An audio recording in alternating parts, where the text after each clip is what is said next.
our listeners closer to heaven. Oh, in the name of the Father, the Son, the Holy Spirit. God, today is a big Saturday again. Yesterday the rain fall. God, so many things fall apart. We help you to deliver fantastic sound for us to make sure that everything has been successful. Our listeners, those who stay in the hospital, those who stay in everywhere which is not good, God, we beg you to heal them, and we beg you to put some of them in your peace. God, try to heal my people. We put Kenansan on your armpits. We put the Chief of Defense Staff, Mr. Kwesi Chum. That's the man. And the crews on board for Weekend City Show. God, we come and bless them. And nowadays, we thank you that there's no sick in our host, Sam B. God, we put my man, Titi Bladders. Hey, the man himself. In your armpits. God, Man. heal him. Yes. Everything you do, may God guide him. Chief Inspector tell you are the guidance of the everywhere in my public station. May God guide you and everything you did for our mother Ghana. May God guide everybody, including our president, our vice, our others, everybody in this country.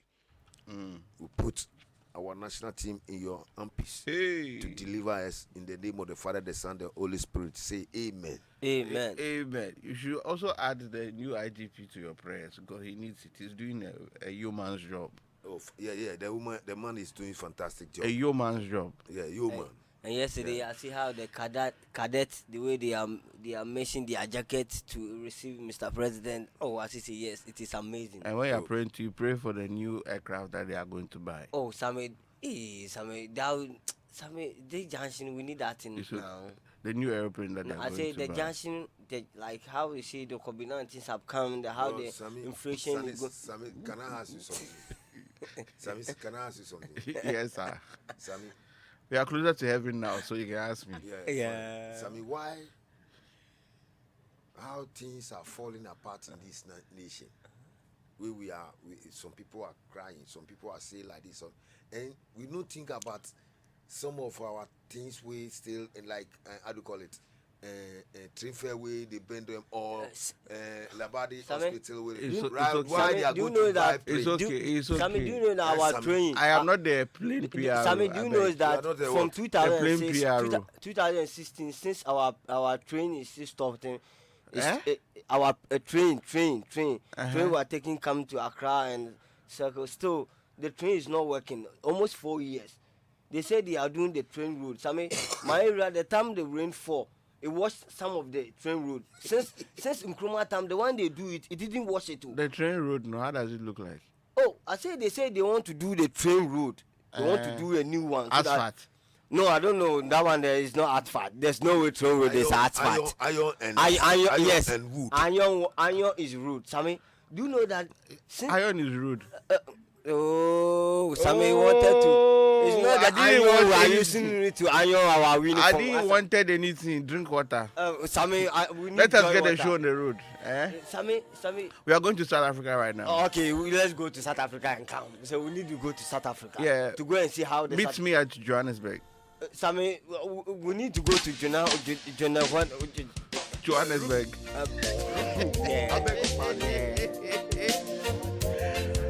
Welcome to the Weekend City Show from Johannesburg. You left for the city many years ago. Promised to come back and take care of us. Many years have gone by now. Still no sign of you dead yet. Mother died of heart attack many years ago. When she heard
The music of Philip Lucky Dube.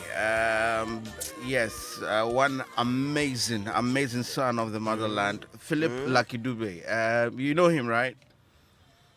You know him, right? Yeah, Lucky Dube is a legend. Yeah. What do you know about him? Oh, Lucky Dube is a reggae artist. Uh-huh. Yeah, he's a minister of reggae. Minister. Yes, he's a minister of reggae. So if you pray in sock right now, he say yes. They pray. Who ordained him a minister? Oh, it's a music capacity used to sing. And some if you play his music right now, he say this week they release the song. That's it's a minister of the reggae music. Yes, the music you play right now. If it sound like they release the music this week, and this music. No, but they didn't. Yes, no, but they didn't. It's a long time. Oh, music. so you're trying to say his music is timeless? Yes, as we play the music, it make our listener, it make hear change. You know. How did this place change? Yes, it change. You know, like it make me relax and think about it, so many things with my mind. The same thing is happening with my listener. What did the song make you think about? Oh, the song make you think about how the world is be and how the world is going. Are you getting me? If you check how how he put his voice be, one thing everybody knows that the world is a different thing together. And if you listen, it's in the tutors about the music. What's tutors? Oh, Sammy, the tutors. I'm talking about the music. You know, the vibe beyond the music. What vibe? Music vibe. Vibe. Yeah, music vibe. What's that? Oh, like the instrument, the guitar, the organ. The guitar. Which instrument is that? The guitar, the organ, and everything is used to manifest the music. I mean, it is that everything sound the music, make the jargon make the music What works. are you saying?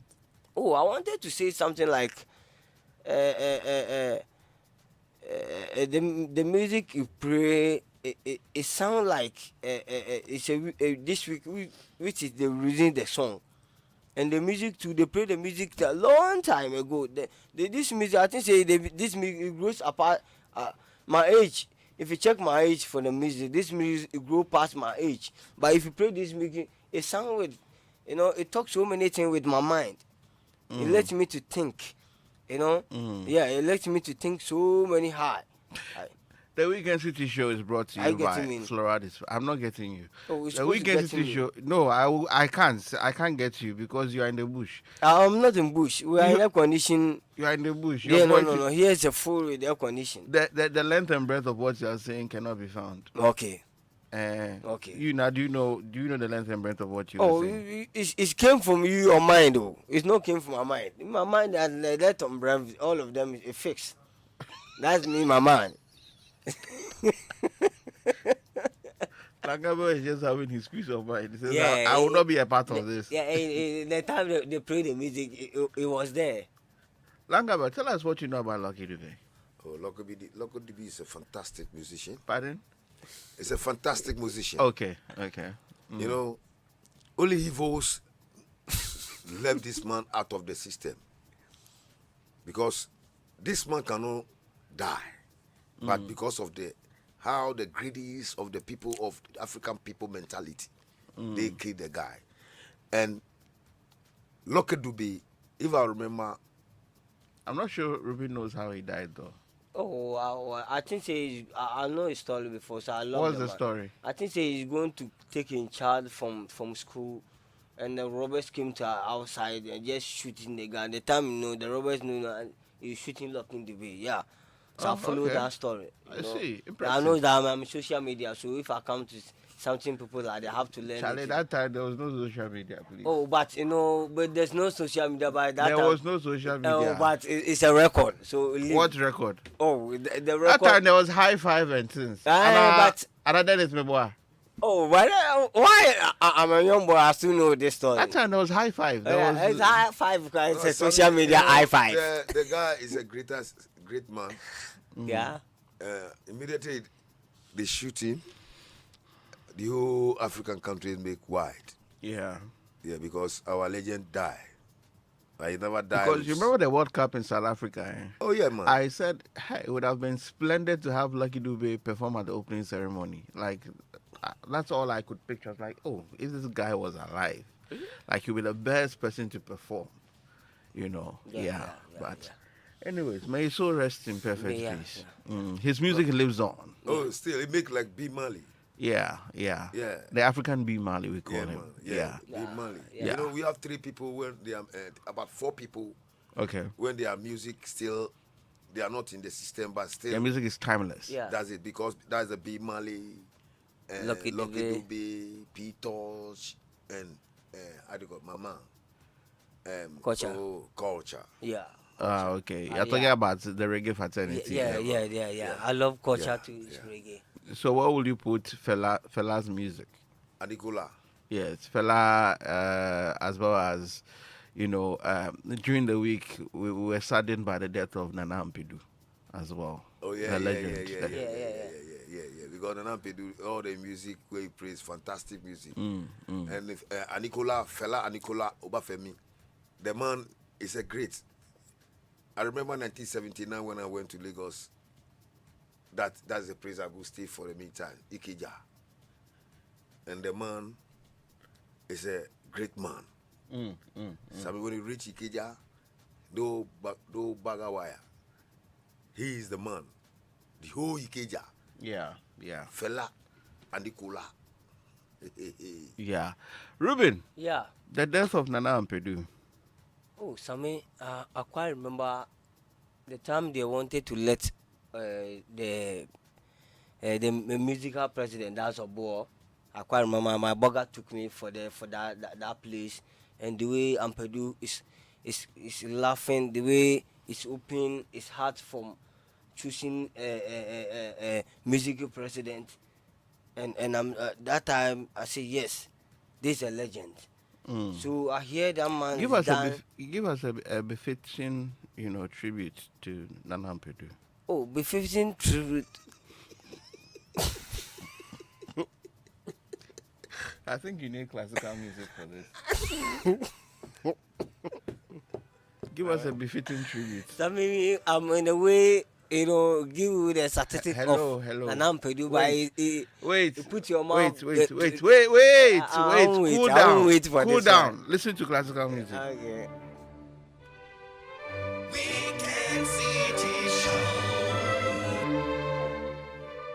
Love the classical music. Yeah, just to get you in the right mood Yeah, and the- frame of mind yeah, to give a Sammy- befitting tribute. Sammy Nashio. Nana Ampedu have to describe is a legend. So all the Lumba, to all of them learn from them. I quite remember. I'm young Ruben, boy tribute to. for his death. No, for you wake up. For him wake up.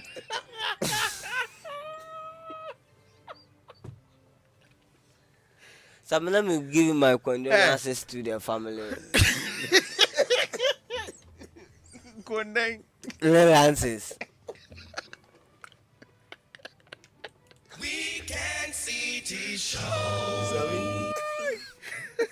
Sammy, the man we are talking about right now today, Sammy.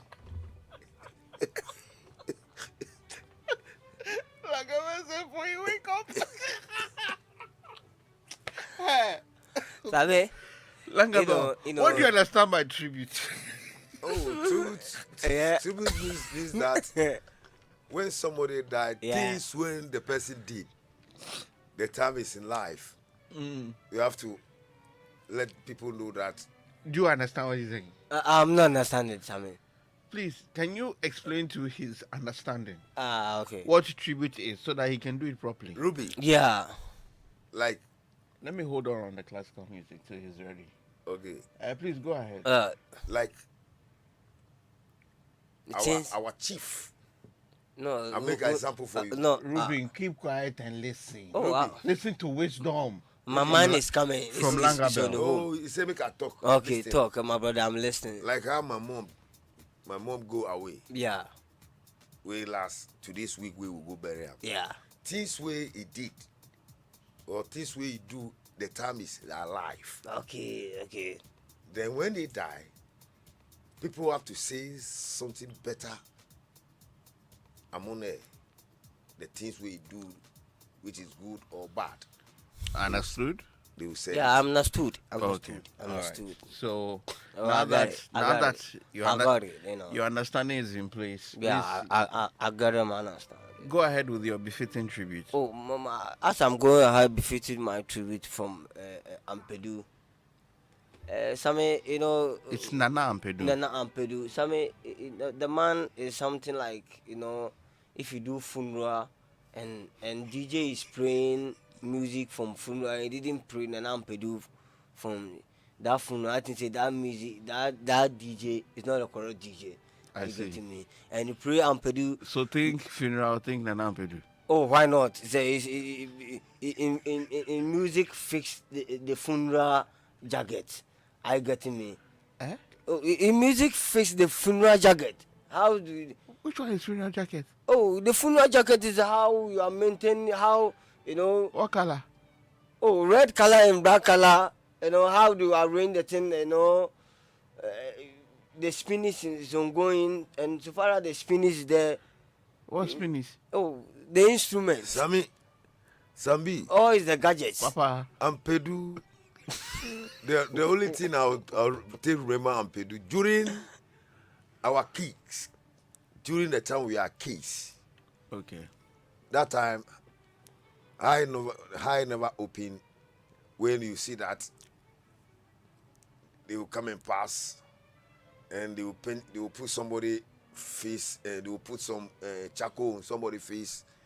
Then they put one of the, how do you call it, chalk or powder. Then they make show on the. And then they put the person on the. Your face like one man supporter face. So you don't know what you are talking. Stay where you are. then He said when he was young, you were nowhere to be found. Please. no, Sammy. Oh, Shush. When you before you read that, then they start nouns. Today they are come to do concert here. Oh, okay. Nana Ampedu. I see. Then later they will say, hey, these people too. You see, well, during that time when we see that hey, this man, he is the one who they call Nana Ampedu. That time too, we started to grow, Yeah. and yeah. he started with Romwe. Oh, okay. Ni Ashite, Dema Group, and the big boy. Okay. Yeah, Dema Group. I It's see. in 1975, City Boys. 77. all of them. City Boys is Keep City Boys quiet, can learn from Oga. Ampedu before you go and form. He doesn't know what he's talking about. Oh, it's how we know all of them. They learned from Ampedu. That's why. Who is City Boys? Oh, I know City Boys. Who so describe them? Oh, they are City Boys. City Boys is so many. So Cities. many. That's the Ampedu. Them from City Boys. Rubin. Yeah, Sammy B. Rubin. Sammy B. Rubin. I put it to you. How many times did I mention your name? I said I put it to you. 3 Sammy B. times. How many times did I mention your name? Sammy, 3 times. 3 times he mentioned your name. Say 3 times. THE. Nobody said the spell. Did you hear T-H-E? You. No, I say Spell 3. I say THRE. Okay. Yeah, that is So I mentioned your name 3 times. no, Please. three Please, times. please You know. let your understanding set in. Sammy, who In understand? matters that are brought before your door Okay, Sammy, on this okay, program. Okay. Listen to understand. Okay, Sammy B, I'm listening to you. And when you are expressing yourself, express yourself with the aim of being understood Okay. and So- be factual. Okay. Stop beating around the bush. Sammy, we will not bush here. I'm stopping going bush. We are in Long the time. city. City boys is not Nana Ampedu. Okay. Sammy, I'm starting go to bush long time. Okay, Okay. thank you. Hey.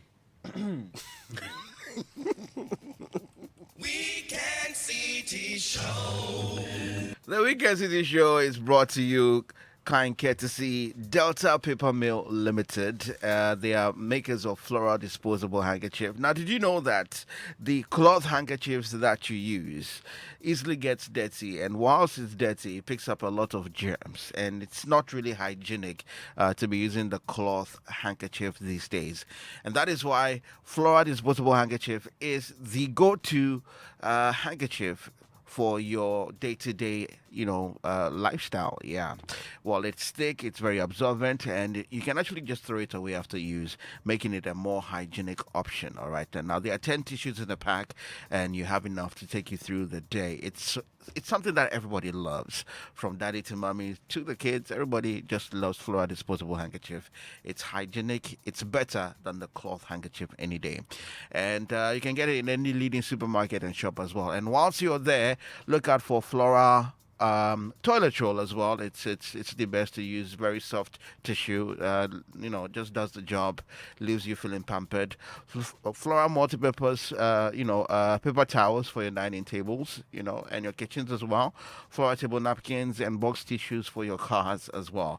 Flora is distributed and produced in Ghana by Delta Paper Mill Limited. For bulk purchase, call 0243 033 033. That's 0243 033 033. Think tissue, think Flora.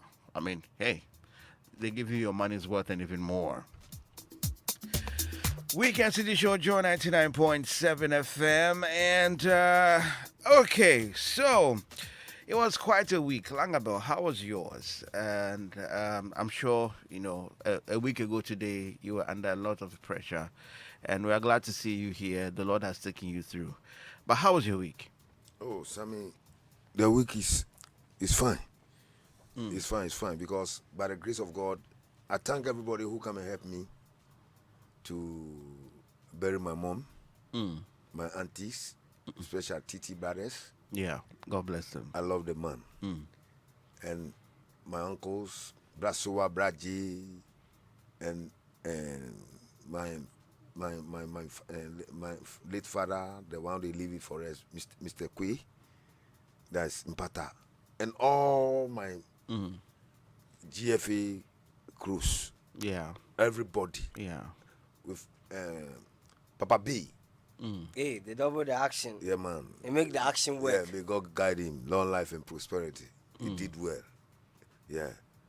And all my Peace FM guys, may God guide them. Those who come on, and some of the Accra Sports Stadium, some of the workers too. Oh, okay. I love them.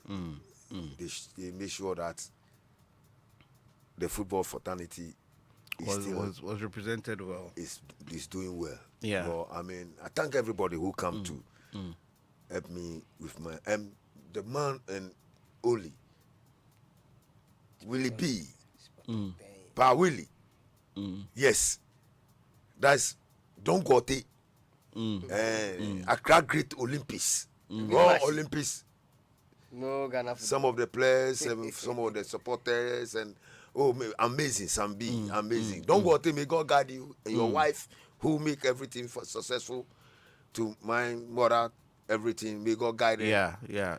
And the chiefs who come and sit behind the funeral, who make everything, chief mourners.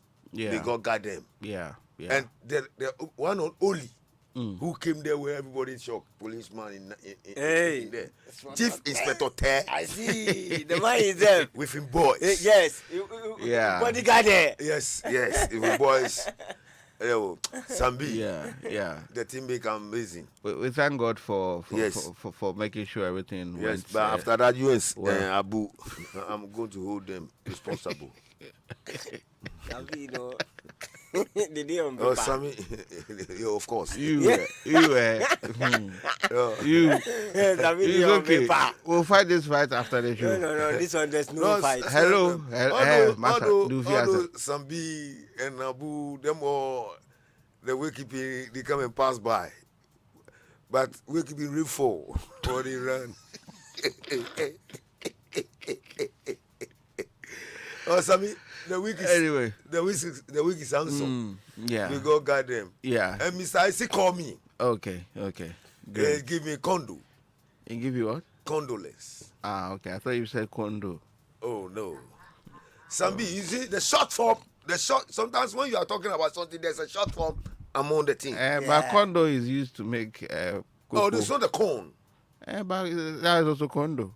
Of course, condo, the one with the granny, yeah man. But these were condolence. The one the way they were? But the one where they used to ground the corn, Which grand? condo. Ah, okay. Yeah, Sammy is a far whatever guy. It's okay. Oh, Sammy, the week is great. All right. They got God people. Ruben Adakwa, Yeah, Sammy B. Oh, give us one a week, specific. dear Sammy, it will not good for him because. Are you his spokesperson? Oh yeah, I'm spokesperson because Sammy. Let me tell you something. Ruby. Because of you say you are going to Britain, he go take injection. He lie down low. Ruben, what was the high point of your week? My high point for my week.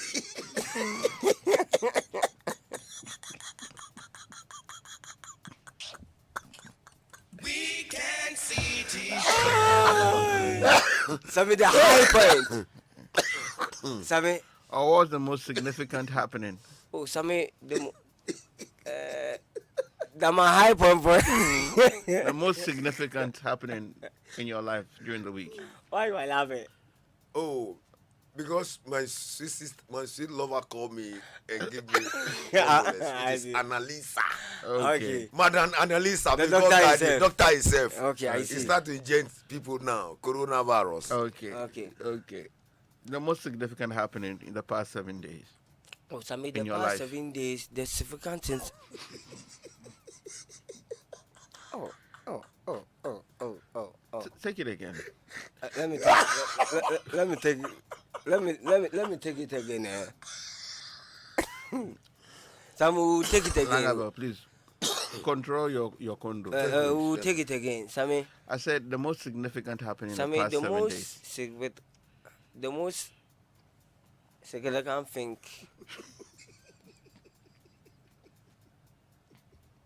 Sammy, the most significant thing is that the incumbent himself, Eh? the incumbent, Uh-huh. the one only, Elek Pelem Akulugu called me to give me Akishi for my injunction. And I'm shocked. Is that No. Wait, Ruben. I literally pleaded with you yeah. that anytime you speak to be understood. Oh, Sammy, you asked me I asked how the most significant happening in your life for the past 7 days. the past 7 days. Yes, the most significant happening in your life. Oh, Sammy. Oh, the past 7 days, the significant thing who happened for my life is that Sammy, so many things happened for my life. Yeah, but the most significant. The most. Significant. The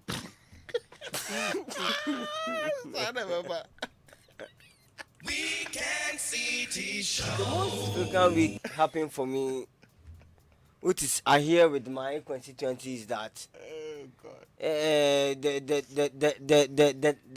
Nabi himself changed our MC for Axe from Domeko Abenya, so that we get more improvement from our area. So I hear that and I'm so happy with me is that they choose a new face for Axe. And this morning to I'm so happy is that more Assamese from Domeko Abenya let me know is that they are going to let the man which is Nana has pointed him to make sure that they choosing him. Okay. And so it's not easy to call me to tell me all this thing from this week. And then Sammy, make me know that Sammy, anything we are doing for here, my people is following Axe. Every sound, which is where we make our mouth to sound from Joy from here. My people from Domeko Abenya is following Axe. So I'm so happy that they let me to get that link. And get to Okay. me. And Sammy, and another week, go to my lady No, I asked for the most significant. Oh, you say there's some the significant. There's some I finished that Okay. significant. So let's just leave it there. Okay, we'll leave it there. Cool? Oh, I'm cool. I'm cool. Okay. So we need time to do so many things. Yes. So I'll tell you there's- significant things. there are quite some issues on board that we need to Yeah. get into. Yeah. It's 25 minutes past 8 o'clock, locked on to the Weekend City Show right here on Joy 99.7 FM. Good morning to you, Mr. Chris, faculty at Open Labs. Mr. Chris, good morning to you. Glad to know you're tuned into the Weekend City Show. Okay. The messages, they're overwhelming. Let me get to them. A lot of reactions so far. Let me get to the significant one. Don't be a problem, you. You brought me a problem. I started pronouncing it like how you were like the pronouncing it. significant thing. Okay. Oyena Fenya says, good morning, Sammy and Langabel and Ruben. Welcome to my home. Thank you.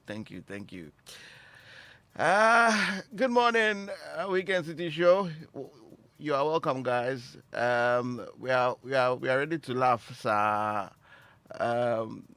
Okay, it says, looks like Langabel is not in a better mood listening from his prayer. That's from Simon in Abetifi.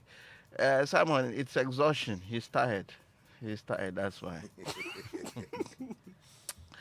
Ajiman Joseph says, hey, Charlie, good morning. Or tell Ruben if he doesn't wake up, Langabel, if he doesn't wake up, Langabel will always be ahead of him. Okay. I mean, last week, Langabel won the quiz. So you follow sharp. Hey, Ruben. So when will you listen attentively to your questions before you answer? You are always cracking me rough. That's from Sarah Amanfo in Winneba. Good morning to you, Sarah. Weekend City Show. You are breaking our ribs. Hey, Ruben. Anyway.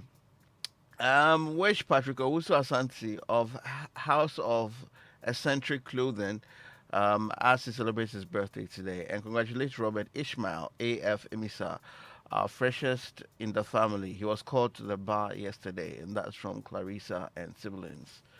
Ruben, when are you going to be called to the bar? Oh, if you time you reach you. Yeah, if you time reach. I see. Which bar? You say what? Which bar? The Lagoon Bar.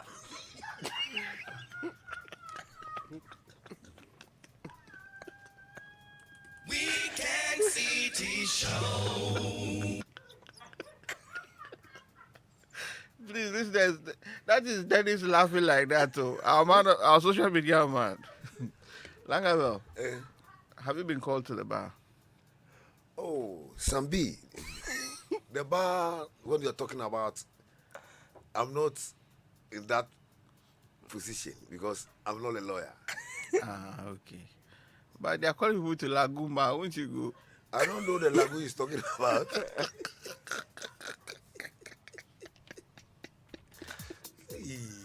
Ruby Adakwa. We are champion. Ruby, when they say that somebody has been called to the bar, what is your understanding of that? Some understand that the lawyers is calling you.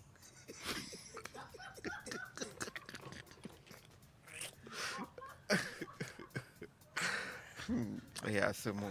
Hey, Raddy. Good morning, Honorable Sawi.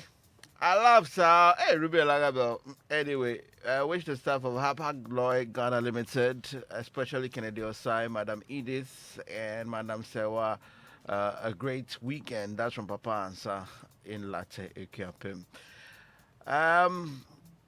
Okay. Teresa Intema says, hey, Lagoon Bar says, saying, I'm laughing like a killer. Don't kill your husband, though. So you guys are making my morning. That's Nakogoshi from OUB. Okay. Sammy, see your life. What did you say? Sig what? So I never ba. Joanna Roxon. Joanna, please allow this to pass. I beg you. It is Ruby who caused it. Significant. Okay, okay, that's the correct word. Yes. So that's wrong word. Pronounce it. Oh, certificate. Sammy, I don't get it correct. Ask Langabo to pronounce it. Uh, Langabo, pronounce it Yeah. fine. I tell you, so you say no. Why no, did I- but he say it's not me saying it. Who said? Sammy is saying it. If you did it.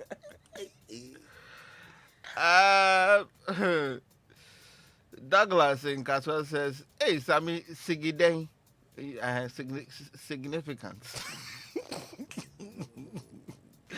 Okay, good morning, Sammy. My name is William from Sukura. I'm enjoying the show 100%. Thank you. Glad to know you're locked in. Okay, this is TT in Spintex. I give my condo to Langby. Good morning, Sammy and crew. It's been a long time. I'm enjoying the show, even though I'm sleeping after night shifts. My regards to Ruben and Langabo. Ask Ruben, which other reggae artist does he know? That's from Eric. Eric is in the UK. No, yeah. Eric's special gifts not going to you. It says, which other reggae artist do you know? Oh, so many reggaes. Like, Oh, like Peter Church, Bombari, Kocha. mm, So many things. Yeah. okay. So many things. Okay. Stoneboy too. Okay, Yeah. great. Nana in the UK says, "Hey, we have closed. Hey, Lagumba, pa. Yes, Lagumba has called DJ Black Nana, and has called Ruben as well. Nana. All right. You don't mind Nana. Oh. Don't mind Nana. Eh? Nana in UK. Nana in UK. Okay. There's a lot we need to discuss, but we wouldn't stretch it too much. A lot of words were used this week, but before we even get into that, football during the week took some really interesting turns. Manchester United, what happened? What happened? Oh, Sammy, Abi, I tell you is that my man is a good scholar man. That is CR7. But Sammy, the thing I wanted to tell a United player is that don't be a sharpie. The surface is too much from the boys. Don't be- Surface. Sammy, everybody wanted to score. Everybody. The way I see the They boy, shouldn't be especially what? Selfish. selfish. Uh-huh. Sammy, Popoba have to change his mentality, his mind. You're supposed to supply my band ball so that his could go for axe. So all So you guys lost. You guys lost. They win. We win. No, That's Champions League. Oh yeah. Yeah, we win last minute. No, but I think 10 they lost seconds. one game, No, right? they lost the league. The league. Yeah, Okay. we lost the league 1-0. That time, the boys they make shellfish. They make what? Sometimes you are my PR. When I tell you so. They make what? Shellfish. Selfish. Selfish. Okay. So I'm not going to selfish. What happens when you're pronouncing words? Is it that they don't fall well on your tongue? Or... No, Sammy. Always it's teaching me. Sammy, you know what? I mean my age. Sammy, you know, sometimes. WDBECD. Sammy, you know what? What happens when you're trying to speak? Like, Oh, Sammy, if I was trying to speak a big English, it make my mouth and my teeth. Everybody have a teeth. You say 32 teeth. My own is 40. So when I want to pronounce a big so word, you have 40 teeth. yeah. So if I want to pronounce a big Which, word, which dentist actually counted your teeth? oh, I'll go to Achibota Hospital. I counted. They say it's 40. I see. Yeah. Interesting. What's the name of the doctor? Okay. That one, unless I bring my vow. Langabel, what happened to Chelsea? Oh, although my people that Juventus they don't know how to play football Which one? because if we are praying with you Yeah. and you put your press all back, you can't open. And pressure upon pressure, they get lock away. They get some. How do you call it? Some freak Bobby way. No, but Chelsea has lost twice. Oh, we lost our league, Man City. Uh-huh. Then the Champions League.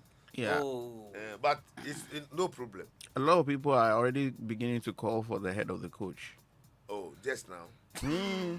You on know, social media. Sabe? Oh, that's social media people there. And people are saying that, oh, they missed Lampard. They miss who? Lampard. Lampard. Coach. Those who are calling, those who are saying, is it on mind or? No, I saw it. It was actually a trend on Twitter. Oh, that trend is passing by trend. It's a continuous That's why I'm disease. telling you. No, it was a trend on You Twitter. got a coach. It was a trend on Twitter. It was like actively trending for Forget like. about the Twitter. Twitter is moving to everywhere. You can, me, myself, and you yourself, you can Twitter But anything. but you're on Twitter, right? That's what I'm saying. That when you But can you're say on anything. Twitter. Sambi, You're on Twitter. I'm on Twitter. What's your handle again? Oh, Twitter. What's your handle again? Oh, Joseph Langabe, yahoo.com. You are talking about Twitter. I say Yahoo. Oh, my brother. Ruben, school him. Ruben, school him. I'm already teaching him. Oh, School him. Yeah, I'm schooling him. we are not bothered about the. No, wait. The We want to follow you on Twitter. Twitter. Yes, we want to follow you on Twitter. Ruben, what's your handle on Twitter? Oh, my hand is Ruby Adako. I scored. Yeah, but you see the man you say teach Ruben me. Adakwa what? Oh, I said Ruby Joseph Adako Langabe, at Fire. fire. Yeah, at Fire. Hey. The same thing to my. Ruben Adakwa at fire. Yeah. At Joseph Fire. Langabe at fire. Do you follow each other? Yes, we are doing everything. Yeah, we follow each other, I especially see. Facebook, Facebook and. No, I'm WhatsApp, talking about everything. Twitter. Twitter. Yeah. Oh, okay. Oh, but always me, I'm tweeting. He didn't tweet it. Why don't you tweet? I no time. Uh, Yeah, he didn't when's the last time you tweeted? Oh, the last time I tweet. Tell me what time I tweet you. I'm not there. I'm not there. This tweeting. Ruben, what did he tweet at you? Oh, me, I tweet. I'll comment about some of the issue. No, what did he Langabo tweet at you? Oh, he tweeted. I'm a good guy. So many good things about me, about the tweet. I see. Yeah. I see. Interesting. Wow. Ask somebody that he tweet me before. My birthday, he didn't tweet. Yes. Oh, and Dennis too didn't tweet me. But do you follow me on Twitter? I follow you on Twitter everywhere. What is my handle? And Dennis didn't tweet What me is my from handle? Joy page. You say you follow me. What is my handle? Sambi. It's Sammy Forsen. Uh-huh. Yeah, you use the Sammy Forsen. Yes. Okay. I don't follow you. But he yeah. didn't follow us. But there are a lot of Sammy forces on Twitter. I know, but if you But you some if for just- So what- FM what- 99.7 Weekend City Show, no size. Is that my handle? No, Yes. now you yourself don't know your handle.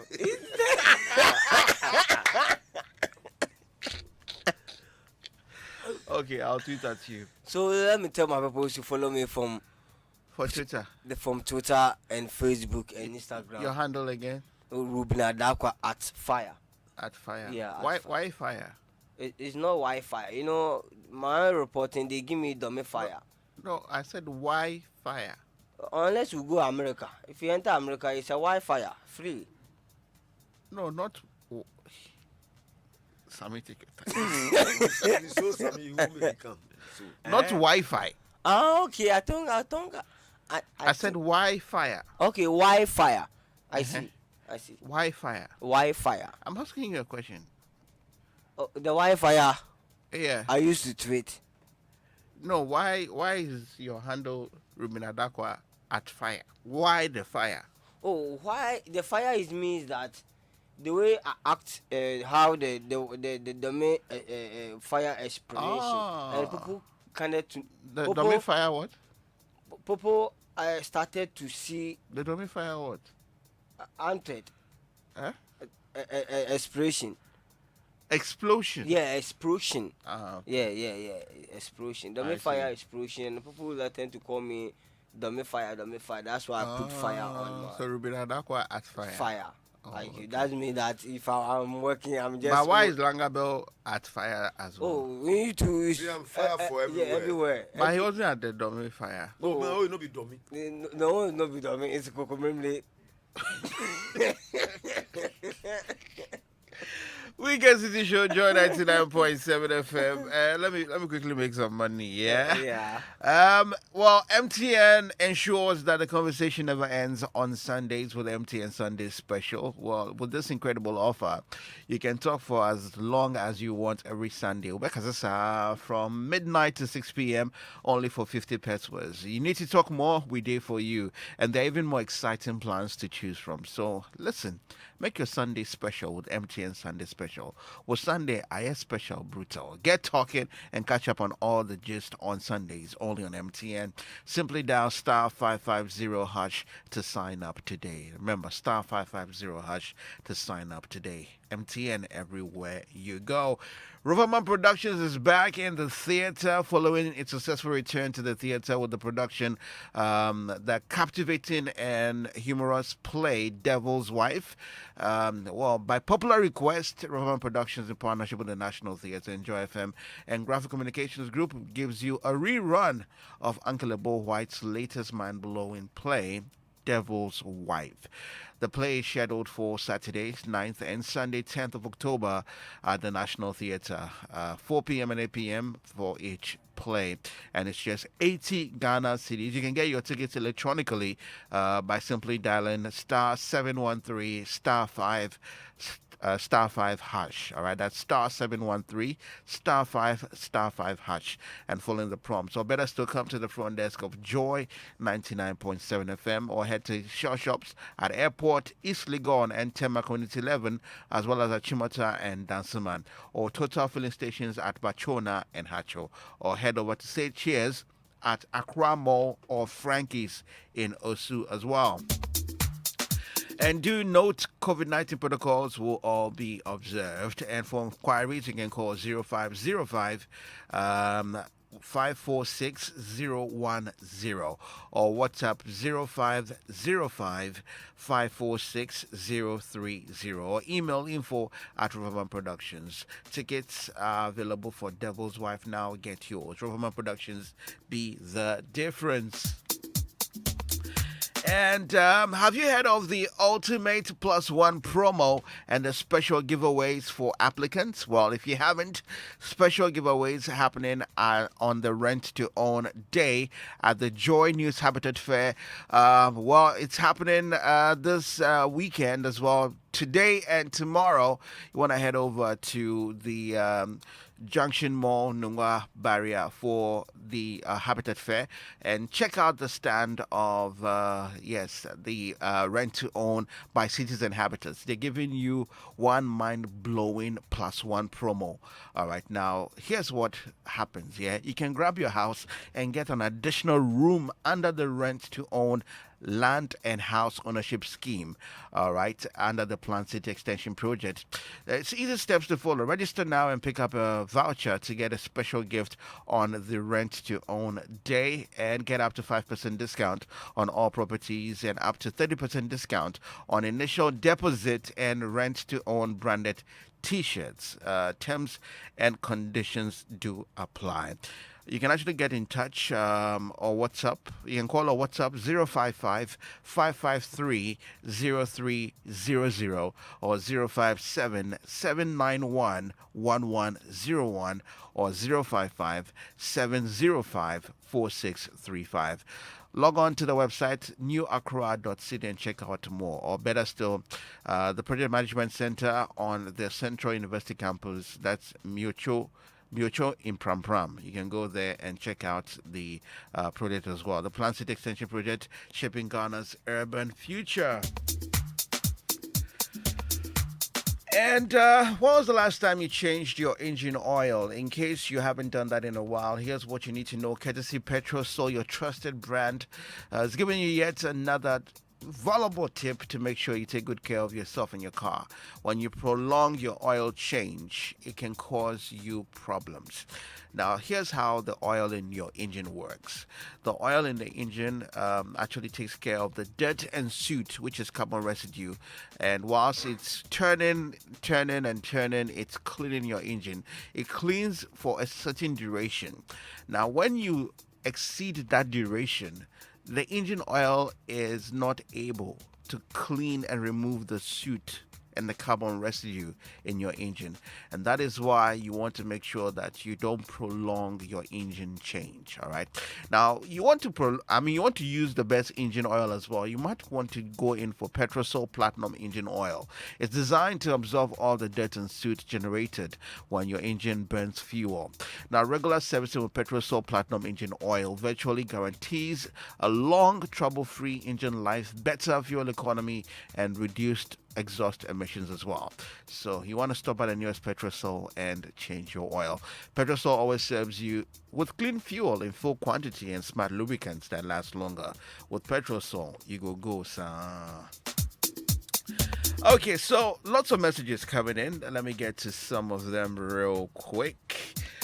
One here says, "Hey, Sambi, hey, I can't laugh anymore. Hey, I laugh. Tell Ruben that I'm calling him to the bar, the Lagoon Bar, next Friday to prosecute DJ Black." And that's from Bokuma Wendy of Tema. Okay, you know where Lagoon Bar is, right? Yeah. Where is it? Labadi. Oh, great. Hey, a big man. Yeah, I'll pass through to back up DJ Black this week. You call him to the bar, eh? Yeah, I'll call him to the bar. I see. Interesting. Okay, Sami, good morning. Please wish my bro, Chief Inspector Daniel Tetete of FPU a belated birthday. That's from Chief Inspector Edmond Mate Tay. Chief Inspector Hey. Ogbojibu, Voila. champion man, Of the whole branch, no size. One policeman. Okay. All right. This one here says, "Hello, Sammy. Please tell Ruben to send a happy birthday wish to Oboshi Toto Totro. Mr. Oboshi Totro, happy Totro. birthday to you. in Kokolomem. Hey, Kokolomem. Koklobite. Kokobite. Kokolomemle. How do you say Kokolomemle? Charlie, see, you can't confuse me. A special birthday It's- going it's- to you. Langabel will say, Sabi is the host. Yes. You can't confuse me. Yo, Kokomilemle, I am the what? you are a guest. Langabel, of late, you have been sending some nice side jobs. Be careful. Really? Yes. Thank you, my lord. Be careful. Okay, so let's get into the words of the week. Yeah. The words of the week were around a lot, you know. Yeah. We know around. One of the words that was used this week was contingency. Contingency. What's that, Ruben? Contingency. Yeah. Contingency is somebody like what he didn't hear, or somebody who you are telling him something to do something, you don't want to mind him. That's what mind tell me. Somebody who is difficult, you know. So somebody who is difficult is contingency. Yeah. I see. Langabel, contingency. Contingency is something like, how do you call it? People where you are going someplace with group where that is contingent. Continue moving. That is contingency. Eh? Contingency. Yeah. I Yes. see. Okay. Well, it means it's an eventuality. Okay. There are times when people say, "Oh, put together a contingency plan." That's it. Yeah. So it's not people moving together. Anyway. Okay. I'm. Uh, Commensurate is one of the words that came up this week. Commensurate. When we say commensurate, Langabel, what does your understanding tell you? That's comedies. I'm trying not to laugh. Commensurate. Commensurate. Yeah. Commensurate. Commensurate. What would say to commensurate? You are going to comment the things when you have to tell about you. Yeah. Oh, okay. I see. Ruben, Yeah. one of the words that came up, commensurate. Commensurate. Yes. Commensurate means that somebody which is doing the different thing which is didn't happen before. Use it in a sentence. Let's see. Okay, if I'm using this sentence that let me use new IGP as the sentence. Is it say the time this new IGP came, so many things is changing from police service. Are you explaining or you are giving No. an example? This Oh, one- allow. this one is Are they hungry? I'm forming the Are they hungry? let Abu bring you food. That's why Mr. Abu did it. Hello, please. We have only 9 minutes to go. Okay, Sammy, what do you say? Commensurate. Sammy, commensurate means that you have to comport yourself. Sammy, give Amber, give Amber. So commensurate means you need to comport yourself. Yes, you need to make sure that thing you are doing, you work to your purpose correct. That's to comport yourself. Oh, okay. To So everything, use it in a sentence. The sentence means, Sammy, as you use it for the sentence, that's when I'm getting the answer right. That's Yes. once upon a time. No, this one is not the once upon a time. Yeah, the sentence. Yeah, if I remember. Sammy, which sentence? It's okay. Yeah. So let me use it in a sentence. Oh, okay. When I use it in a sentence, you should be able to understand what the word Oh, means. have to clarify the word. Okay, so I went over to Langabel's house to commensurate with him regarding the death of his mother. Okay. So you understand what commensurate means? Yeah, I understand commentary means. What does it mean? It means that the last day I came to the man's house to inform him that the time ready to do weekend city show. So, It's okay, stop talking. Oh, Langabel, get up. I have to stop talking. It's no use I have to talk. Ruben, if you have no clue, say you have no clue. Sammy, what do you say? It's okay. So what So is Sammy to saying? commensurate means to sympathize. To sympathize, Yes. like also. condolences.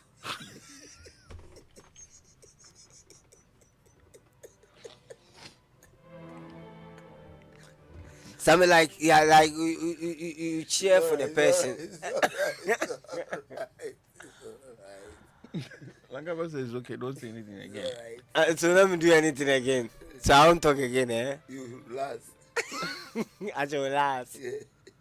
I will last. Jesus Christ. Somebody will say, your word finished. Somebody is watching something. Hey, ready. Hey, okay. Another word. Yeah. You still bringing the word again. Yeah, like it came up during the week in the news. In the news. Yes. So all this words. Torrential rains. Hey. Torrential rain. I mean, the rain is falling this week. This week, the rain fall. Torrential rains. What does it mean? Tradition rain. torrential rain. Torrential rain. Yes. Okay. Torrential rain means that the rainfall when the storm to hard it together, make the system make hard. Which rain? Ghana rain. Okay, we are in Ghana. Sammy, Okay, so I wait, won't talk again. No. wait. I'm getting some messages on the console. Let me reply. This one is from who? What's your name? Laura. Laura, I see your message. Laura, see. The show, no, we are confused. So we don't even know which of the words it is. Laura, please understand. We are confused. Emmanuel and Sakuma, no. Please, it's a confused program. We don't even know what we are saying. So take it easy. Ivy in Tema. We don't know what we are saying. We are confused. Even me, crowd, asking the question, I'm confused. You are give us questions where you are confused. Okay, we'll take it like that. So torrential rains. You said it is what? Torrential rains. Torrential rain. Mm. The rain will fall. It brings storm. Yeah. Yes, where it's make. So that's torrential That's a rains. torrential rain. Okay, it's I my see. question. Ruben, Yeah, some B. it was reported that Yeah. it was raining cats and dogs in some parts of Accra. Yeah. What does it mean? Cats and dogs. Oh, the rain fall in cat and door, some of the car. That means that our water is not big. So if the rain fall, you say yes. Every gutter has He's talking choking. about the dogs. Dogs. You talking about what? You see the dogs. My dog. No, me, my dog. He's talking about the rain dogs who. God, so many dogs go fly away. So if the rain is falling, The question he has, let me answer. okay, So Sam. in Domeko Abenya, it's raining cats and dogs. Why not? If it rain, why not? If it rain for sometime our water we can't cross. So he cat and doors.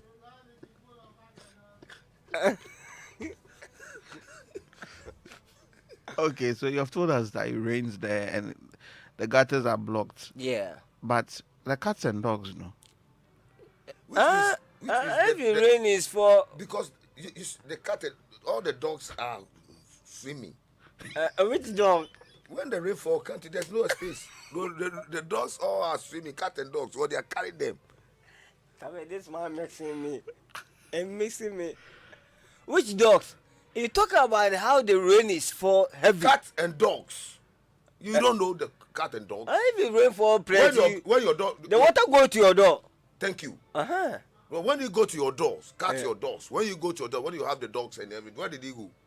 They go under the my. They go top. I will carry the go top so that the rain can never take them go away. Okay. Are you getting me? It's a It's okay. Let's end the show here. Okay. Right? Because me, I have to go and look for my cats and dogs. Now you as I don't understand cat and dogs. Huh? You understand cat and dogs? No, I thought I understood it, but right now with the explanation you guys are giving, I need to really look at my understanding of cats and dogs. Oh, but you have a phone. Go to cat and dogs and give her the answer. Weekend City Show. It's okay. It's okay. Let's end the show. A big thank you to Flora Disposable Handkerchiefs by Delta Paper Mill Limited. It's very good to use. It's very good to use. Your cats and dogs, they like it. It's okay. Greet. Sammy, you know, this Saturday, my big... How many cats and dogs do you have in your house? Oh, my cat and dog, I have one by a born tray. So I'm feeding them so that I will sell 2 or 3, all of them. So that I will maintain 2. Oh, some people came my dad to come and buy dog. You know what, Sammy? One of our listeners this week, he go to Kantaman to go buy home theater to put for in stores to make sure that this morning a listen weekend city show from Domi Heavy do there. Oh, The woman okay. is a fantastic. He just came in there. He didn't reach almost 1 month. He just came in there to come and rent a new shop from over there. But he love weekend city show. But me, he let me know that this week going to buy home theater and he go and buy two, and me myself go and fit it for him. So you just say hi to her. Oh, I'm coming. I'm in the my high seeing them. So this morning he opened. Ruben, just greet. He opened in the machine, let everybody from. So it is loud. Yeah. So she can hear cats and dogs. Yeah, he hear cat and dog. So if you need the clothes, make sure that you part the heavy do there and bought it a nice cloth. Okay. I get me. Okay. Sammy, let me greet Let me greet my listeners from UK, Nana and Elekpelem Akuru and Rameham Elekpelem and Madam Katrina Emisa and Isaac Sari from Okay. Birmingham. I also need to greet. Yeah. Happy birthday to Mr. Tete Kwe you don't want Afro. Oh, you go greet. Happy birthday to you, sir, Mr. Tete Kwe Afro. It's your birthday. Good morning to you, Benny Fifiation. Good morning. Good morning, my brother. K Fresh, what's up? Okay. Okay. I think I've done this one. Good morning to you, Niadu, Trelish as well. Yeah, I think we're good. Yeah. Langwi. Yes, Sammy, let me greet my sister. Okay. We need to go. Yeah. My sister, Fire, Kolegono. I greet you. Okay. All my people. All right. Okay. Kolegono, Chief Kolegono. I greet we you. need to God go. bless you. And Mr. We need Titi to go. Daddy. We need to go. All right, listeners, we're crossing over to Newsfile right now. Put Ghana first. The Ejura riots that led to the death of 2 people, they were the military. The committee, instructed by the president under the hand of the Interior Ministry, finished its report long ago. It has taken a lot of talk for that report to be released. That report makes a number of recommendations, including not keeping the DCE in the area and the police and the military caught lying. But it says the social media activist Hakamacho must have been killed in a family feud and nothing relating to his social media activism. Is there a basis for this finding? President Akufo-Addo has come under condemnation, particularly by the minority led by Samuel Okudzeto-Ablakwa, for a while now, for profligate spending on what he has called luxury presidential jets for his travels. Questions have been filed in Parliament. No answers have been offered yet. He says he'll file some more. The presidency says plans are afoot to acquire a new presidential jet fitting the purpose of the president's travels. Is the president justified in seeking to buy another presidential jet? You remember the $2 billion Sinohydro big deal? It was sold to citizens as the panacea to Ghana's infrastructural difficulties. Almost every region, every corner was labeled and targeted to receive its share of the $2 billion infrastructure development. First phase of 10 lots, how many have been executed? How about the second phase? Have we been building castles in the air? We'll be right back to deal with the Vex matters. I'm Samson Ladi Anyanini.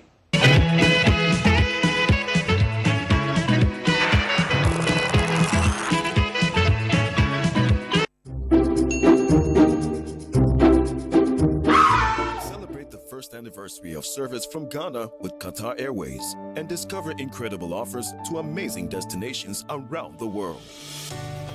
For a limited time, benefit from our special savings when you book by 8th October 2021 for travel until 31st March 2022. Terms and conditions apply. Visit QatarAirways.com. Qatar Airways, the airline you can rely on. Darling, I have good news for you. Is it about moving to Canada? Yes, my darling. Talk to me, dear. There's a certified Canadian immigration company providing immigration and visa services for Canada. Really? Tell me more. The company's name is CL Immigration. It is run by professionals familiar with Canada and actually have knowledge and training to conduct an assessment of prospective clients' chances to visit, immigrate, or study in Canada. They are authorized by a regulatory body in Canada to provide their services with competence and integrity. Wonderful. We are now in safe hands. Our relocation to Canada with the kids will be easy and smooth. They're on the 8th floor of the One Airport Square building, Airport City, near Marina Mall. Due to COVID, one can call and book appointments and get assessment of documents on 055-005-5888. The numbers again, 055-005-5888. On all social media platforms, their handle is CL Immigration. CIEL Immigration, your Canadian immigration partner. Do you know the DVLA used to have 24 steps to follow? To access a simple service like license acquisition, customers had to move from table to table, office to office, making the whole process very long and time consuming. Some even resorted to Goro Boys, who would charge 10 to 15 times more than the original price. But now, the story has changed. With a more efficient system, 24 steps have been reduced to 6, saving you time and money. But it even gets better. You have the power to reduce the 6 steps to just 3 by accessing the service of your choice and generating your invoice online. Sounds good, right? No need to go all the way to DVLA to queue in these COVID times to get the basics done. Get online, just type online.dvla.gov.gh. Click on sign up for free, provide the right information, choose the service you require. Get issued with your unique invoice number. Show up with your number at the branch you have chosen, complete the 3 steps left, and you are good to go. So let's go online. Online.dvla.gov.gh. Save time, save money, stay safe, and always remember to mask up. DVLA, your safety our concern. It's the 12th edition of the EcoBank Joy News Habitat Fair powered by the Planned City Extension Project from Cities and Habitats. The third mini clinic comes off at the Junction Mall on Saturday 2nd and Sunday 3rd October from 8 a.m. to 8 p.m. daily. Join us as we help you resolve the to build or buy dilemma. But if distance is a barrier, you can join virtually from wherever you are or follow us on our social media platforms with the hashtag Joy Habitat Fair. For inquiries, call us on 054-690-8179 or 054-011-0389. The EcoBank Joy News Habitat Fair is powered by the Planned City Extension Project from Cities and Habitats. EcoBank, the Pan-African Bank, the Planned City Extension Project from Cities and Habitats, rent to own, and sponsored by Elegant Homes and General Construction, where quality meets value. Duraplast, manufacturers of high-quality UPVC and HDPE pipes, fittings, and rotational molded rod. Where Duraplast goes, water flows. DBS Industries Limited. We truly are your roof expert. And Renters Paradise. We help people and properties find each other.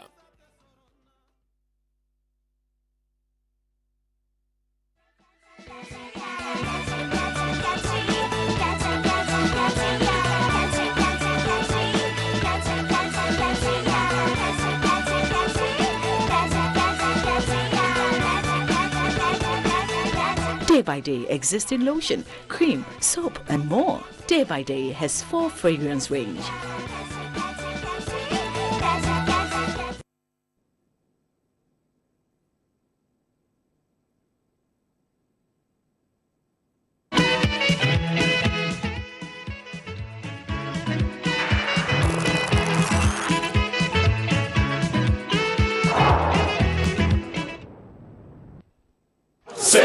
Edika, Edika, Inabeka, Miaro, Miara, Endo, Miaro, Miara, Ejumedia, Inabeye, Miaro, Miara, Endo, Miaro, Miara, Obredibo, Inabebo, Miaro, Miara, Endo, Miaro, Miara, Semi besini fermo miara. Semi miara. Semi besini fermo miara. Semi besini fermo miara. Obrai besini fermo miara. Miaro miara. Endo miaro miara. Semi besini fermo miara. Semi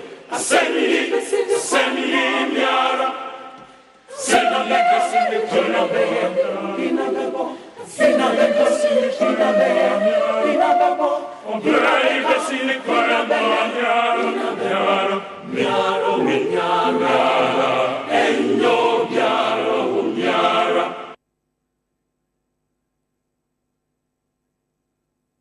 Welcome back. This is Newsfile. It's your most authoritative news analysis platform. And here on Newsfile, we put Ghana first. And here is Samson Stake. Treat citizens right before they show they have real power.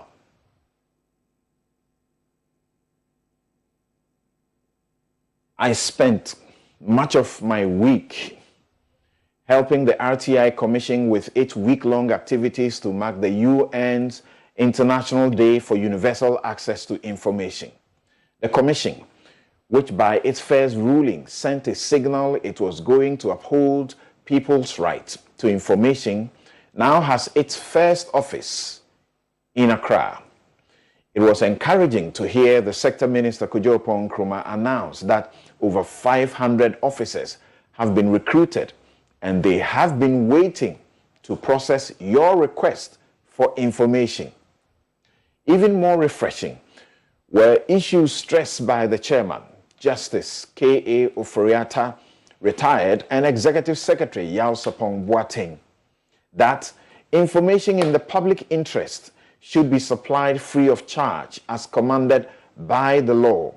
Information requested by the class of people stipulated in Section 75, including the poor and persons with disability, is also free of charge.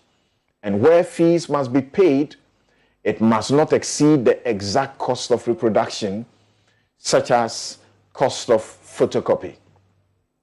The Fourth Estate, which has been producing high-quality stories in its short life, has made over 30 RTI requests so far. The RTI Act is the mother of all anti-corruption laws, as the President admits. Let's make good use of it in hope of securing for ourselves the country we desire for ourselves and our children. Visit www.rtic.gov.gh for more instructions. Now, a CDD survey released this week confirms what majority of Ghanaians have desired and preferred for a long time now: election of MMDCEs on non-partisan basis. Check this. 7 in 10 people, that is 76% of citizens, want DCEs elected. And 71% insist the election must be non-partisan. We have always known this. Citizens told the Constitution Review Commission earlier, this is their preference. President Akufo-Addo's preference for partisan elections was very unpopular, and so he was forced to suspend the referendum in December 2019. If this is a true democracy, the 20% who want partisan elections will and must stop insulting the intelligence of the majority who repeatedly and consistently insist on non-partisan election of MMDCEs as done in countries like Uganda, India, and Canada. The president wanted a costly process to have the entrenched Article 55(3) amended in a referendum to remove the prohibition of political party involvement. The fact is, all that was really and truly necessary was for a cheap process of having the non-entrenched Article 2431 of the Constitution amended by MPs. You don't need a referendum to take the power of appointment away from the president. Mr. President, if you are sincere about this, put the issue back for people to elect their DCEs on non-partisan basis. NEDCO, VRA, police.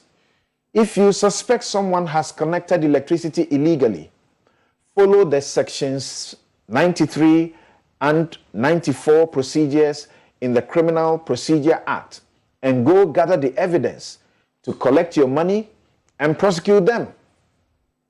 You do not have power to go ransacking homes in the absence of residents and whipping them in the name of punishment. The supreme law of Ghana, the Constitution, commands in Articles 14 and 19 that suspects, including someone you caught red-handed, committing an offense, must be presumed innocent unless he pleads guilty or is found guilty by the court.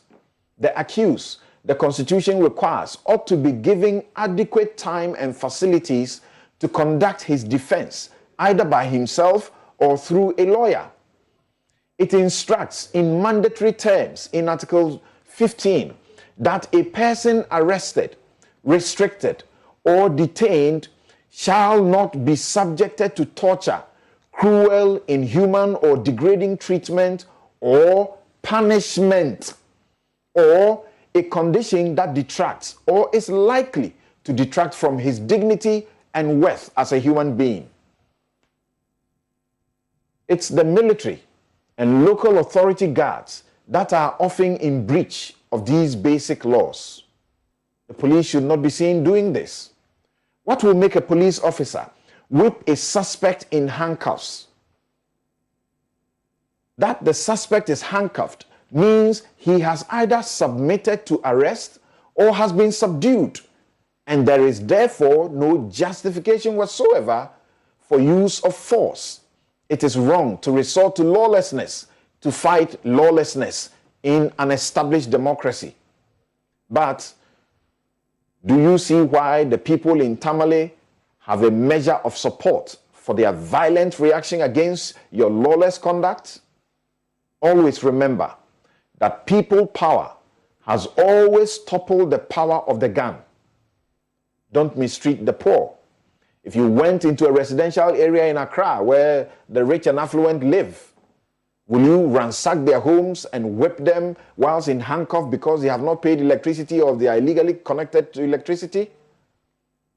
We will support your every lawful action. That's your legal light, and that's my take. Let me welcome my guest to begin our discussion for today. But before we do that, always know that this show is brought to you by Bank of Africa, as strong as a group and close as a partner, MTN everywhere you go. Ashasi University, educating ethical and entrepreneurial leaders for Africa. Robert and Sons, seeing is believing. We lead. Home is where one starts. Star Assurance, your solid partner. MG Auto Trading, official distributors of MG vehicles in Ghana. And CBG, we stand with you. We will be right back.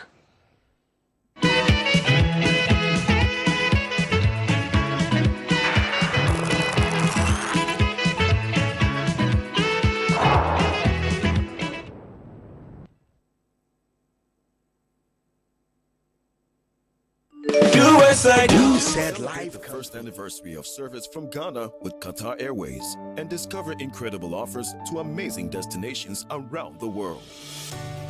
For a limited time, benefit from our special savings when you book by 8th October 2021 for travel until 31st March 2022.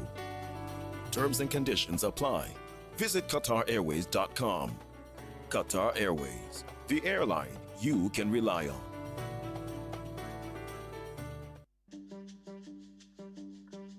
Since inception, Almost 100% of Ashesi University students have found jobs, started businesses, or gone on to graduate school within 6 months of graduation.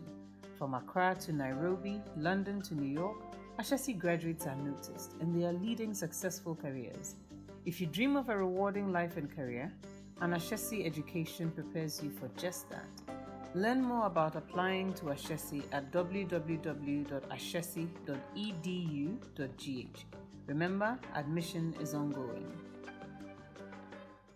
Darling, I have good news for you. Is it about moving to Canada? Yes, my darling. Talk to me, dear. There's a certified Canadian immigration company providing immigration and visa services for Canada. Really? Tell me more. The company's name is CL Immigration. It is run by professionals familiar with Canada and actually have knowledge and training to conduct an assessment of prospective clients' chances to visit, immigrate, or study in Canada. They are authorized by a regulatory body in Canada to provide their services with competence and integrity. Wonderful! We are now in safe hands. Our relocation to Canada with the kids will be easy and smooth. They're on the 8th floor of the One Airport Square building, Airport City, near Marina Mall. Due to COVID, one can call and book appointments and get assessment of documents on 055-005-5888. The numbers again, 055-005-5888. On all social media platforms, their handle is CL Immigration. CIEL Immigration, your Canadian immigration partner.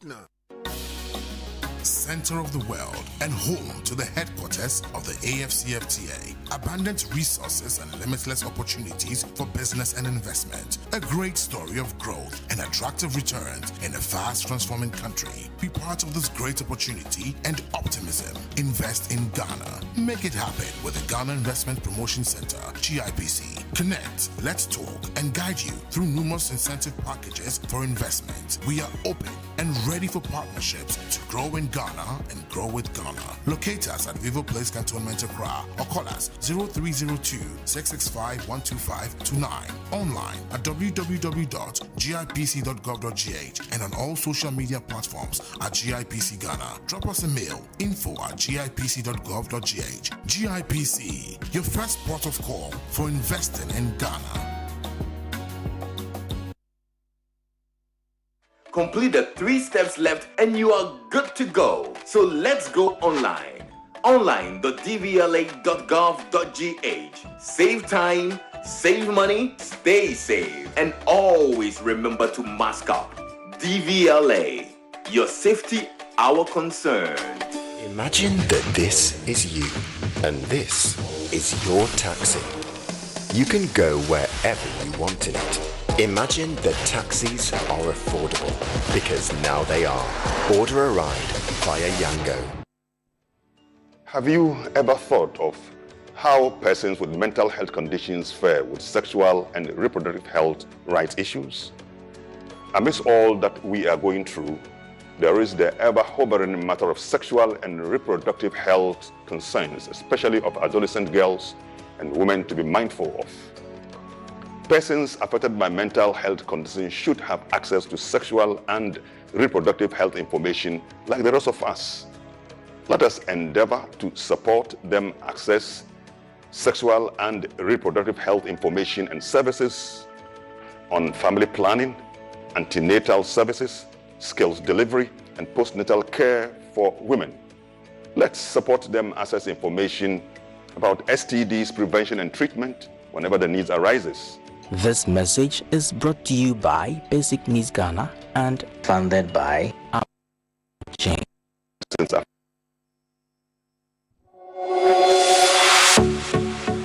Lancaster University Ghana came about as the result of a collaboration between the Transnational Academic Group and Lancaster University in the UK just over 8 years ago.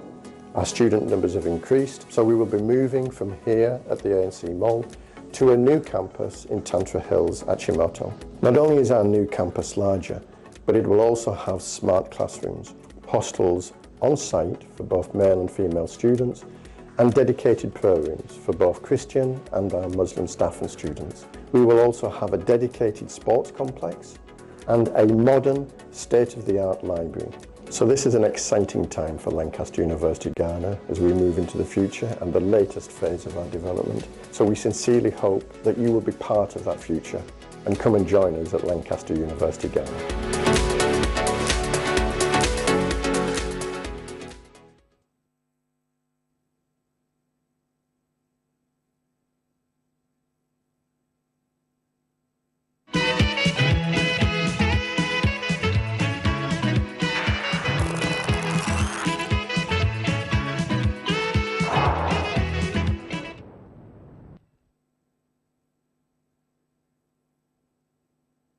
You're welcome back.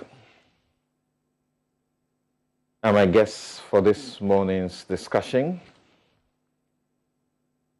are Oliver Barker-Vormawor, researcher, University of Cambridge, Faculty of Law, joining us via Zoom. Kofi Bentil, lawyer and senior vice president, Imani Africa, also joining us via Zoom. Gentlemen, thank you very much for making the time this morning to join us. Thank you for having us. Good morning, and thank you. Great, great. Here in the studio, Dr. Gideon Boako, spokesperson and aide to the Vice President, and Sami Jamfi, National Communications Officer, the National Democratic Congress, NDC. Thank you very much for making the time to join us, sis. Thanks. Right. Okay, so maybe I should get to the to Zoom to begin with. Kofi Bentil and Oliver, as we begin to interrogate the reports, the ministerial report on the Ejura matter. But would you guys have just a minute to say something about the fact that yesterday was a call to the bar? Quite a number of lawyers were called to the bar. Also, we know of the entrance exam situation. 2,700 and what, and only 700 plus made it, 2,000 failed. The issue continues to be a thorny one, isn't it? And the judges have also been lamenting having to call friends in the presidency to help them get things sorted out. What would you have to say briefly about that? Because you guys are lawyers. Yes. Who goes first? Yeah, any one of you. I'll allow Kofi to go first. Okay. Okay. Samson, so you're leading me into temptation. Which one? You know that myself and Professor Kukwaza, right, have been fighting this issue about the law school admissions and related matters. There was a win in the Supreme Court where it was made clear that the law school processes were unconstitutional, illegal. They were given some time to fix it, and instead of fixing it, they passed a new LI, ostensibly to legitimize or legalize the illegal act they were, engaging in. The LI itself was unconstitutional, and we went all the way to the Supreme Court. The merit of the matter was not finished because we filed a review, and the review was struck out on technical grounds. The point is this: this country needs more lawyers. The Ghana Law School has outlived its usefulness. We are restricting the production of lawyers to the capacity of the Ghana Law School, and that does not make sense, especially also because there are other institutions which are better resourced than the Ghana School of Law to train lawyers. There is nothing special about the training of lawyers beyond the training of doctors or the training of accountants or other professional courses, for which we should restrict it all to just one small school and continue to oppress people unconstitutionally and basically extort money from them for remarking and all kinds of situations. The examinations board, all kinds of questions around them. Look, we who are at the forefront of these things must continue to speak up and have these anomalies fixed. We are sending our case to Gambia and all kinds of places unjustifiably. So the earlier we fix this problem, the better. And those of us fighting it in the courts, and we've had so many different meetings, and I can tell you, in private meetings, almost everybody, including some of the people in power to fix this problem, agree with us. It is in public, they have different things to say. So we are not doing right concerning that particular issue. There has to be better leadership in that area. I repeat, there is no excuse why we should have only a few people. Kofi, that argument suggests that it's still a question of space because they can only admit so much. That is why they use the exam to pick just the number they want, and it's not about quality. But we were told the last time that they had made provision for as much as 1,500, spaces, and they were able to admit 1,000 students. So doesn't that tell you that now, if you have 2,824 candidates who, are sitting the exams, and 790 are passing, doesn't it suggest to you that it comes to quality and not really about lack of space? Because they could have admitted 1,500 or more. I do not believe that statement coming from the same people who have perpetrated the illegality on our colleagues. The point is, if you are using an examination system to determine who qualifies, that itself is unconstitutional. The point is, if you are using an examination system which is transparent, you better make it examination is truly an examination. And we don't see that. Okay? I mean, how is it that somehow the people who pass just seem to be about just the number that the Ghana School of Law can admit? And I insist, look, UPSA, University of Ghana, the Tech, there are a number of institutions here which have better capacity than the Ghana School of Law and can do this work and do it well. We are not sending people to Rwanda. So look, it is contrived. And I think the best way to go about this one is to follow the law that says what qualifies you is a bachelor in law. Follow the law. If you're going to do an examination, make sure the examination is properly set in law and make it a proper, transparent examination, not one that you are extorting money from people to have remarks. All right, thank you. That was supposed to be very brief. Yes, Oliver, what do you say? Now compared to the 3 points in this regard, and I'll perhaps pick up on an issue you mentioned, because you continue publicly to treat the question as is it a quality control thing or is it a lack of access question? I think first of all, let us remember that historically in the law school, and this is prior to the introduction of the entrance exams, the failure rates at the law school itself were consistently lower than 20% of each class. That's right. Now, after the introduction of the entrance exam, the failure rates in the law school have not dramatically changed. So it becomes very difficult to claim that we are in a time of such unprecedented fall in the standards in terms of LLB graduates. What we know for a fact is that the fail rate at the entrance exams is dramatically higher than the fail rate in the school itself.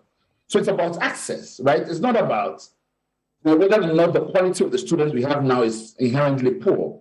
Let me give you a concrete example. So a couple of years ago, we had 128 people out of 8,820. That's a pass rate of 7%.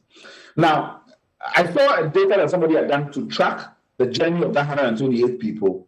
And this bar, that's the class that was called to the bar this year. 103 of them will be called to the bar. That's a pass rate of 80.5%.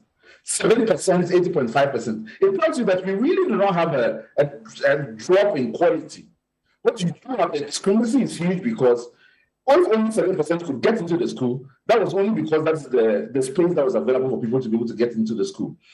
And so my worry is that we continue to try to couch this as if it's a quality problem, and by so doing, we've undermined people's self-esteem and their mental health. But even more, we've created the impression that the quality in our universities have fallen dramatically. And that's a bigger concern that we need to think about and reflect on, that we are seeing that our universities are no longer fit for purpose. Secondly, the law school never publishes how many vacancies it has year to year before the exams are taken. So that people going into an exam know that this is the number of places available for each academic year. Well, when we don't do that, we can't really generate transparency in the processes. The third thing I want to highlight is about trying to contextualize. And that will be the final point you raised. The final point. Yeah, okay. When we contextualize the exams, it was only introduced in 2014. And then at the point when it was introduced, that was the first time that we had an increase in the law faculties producing LLB students. And at that point, the question then for the GLC to determine is, because we cannot take these numbers, we have to find a way of disqualifying a number of people. So this history was based on a number control device. It was never about quality. But if you repeat a lot over and over again, you start to believe that to be true. And that's what concerns me in this whole matter. Interesting. Yes, I just remembered that were you president? Yes, you were president at a time that another huge number fell. That's the number that Kufuor continues to refer to as being a cardinal sin, right? Yeah. Okay. Yes, I was president. But tell me, how does it feel when you see that this thing doesn't seem to really change much? And despite the space that they opened up to be able to pick up about 1,000 plus or so, we're still coming back to this. We want more lawyers. We need them everywhere. They are not there in the good numbers. We don't also have a paralegal system where now the thousands that have dropped out can be absorbed to do paralegal work. Okay? Then, what do you call it? Then what we have now, you have an argument about quality. They have gone to do checks, inspection of the faculties across the country, and they find that some of them are very poor. They are law students trying to teach law students in some of the faculties.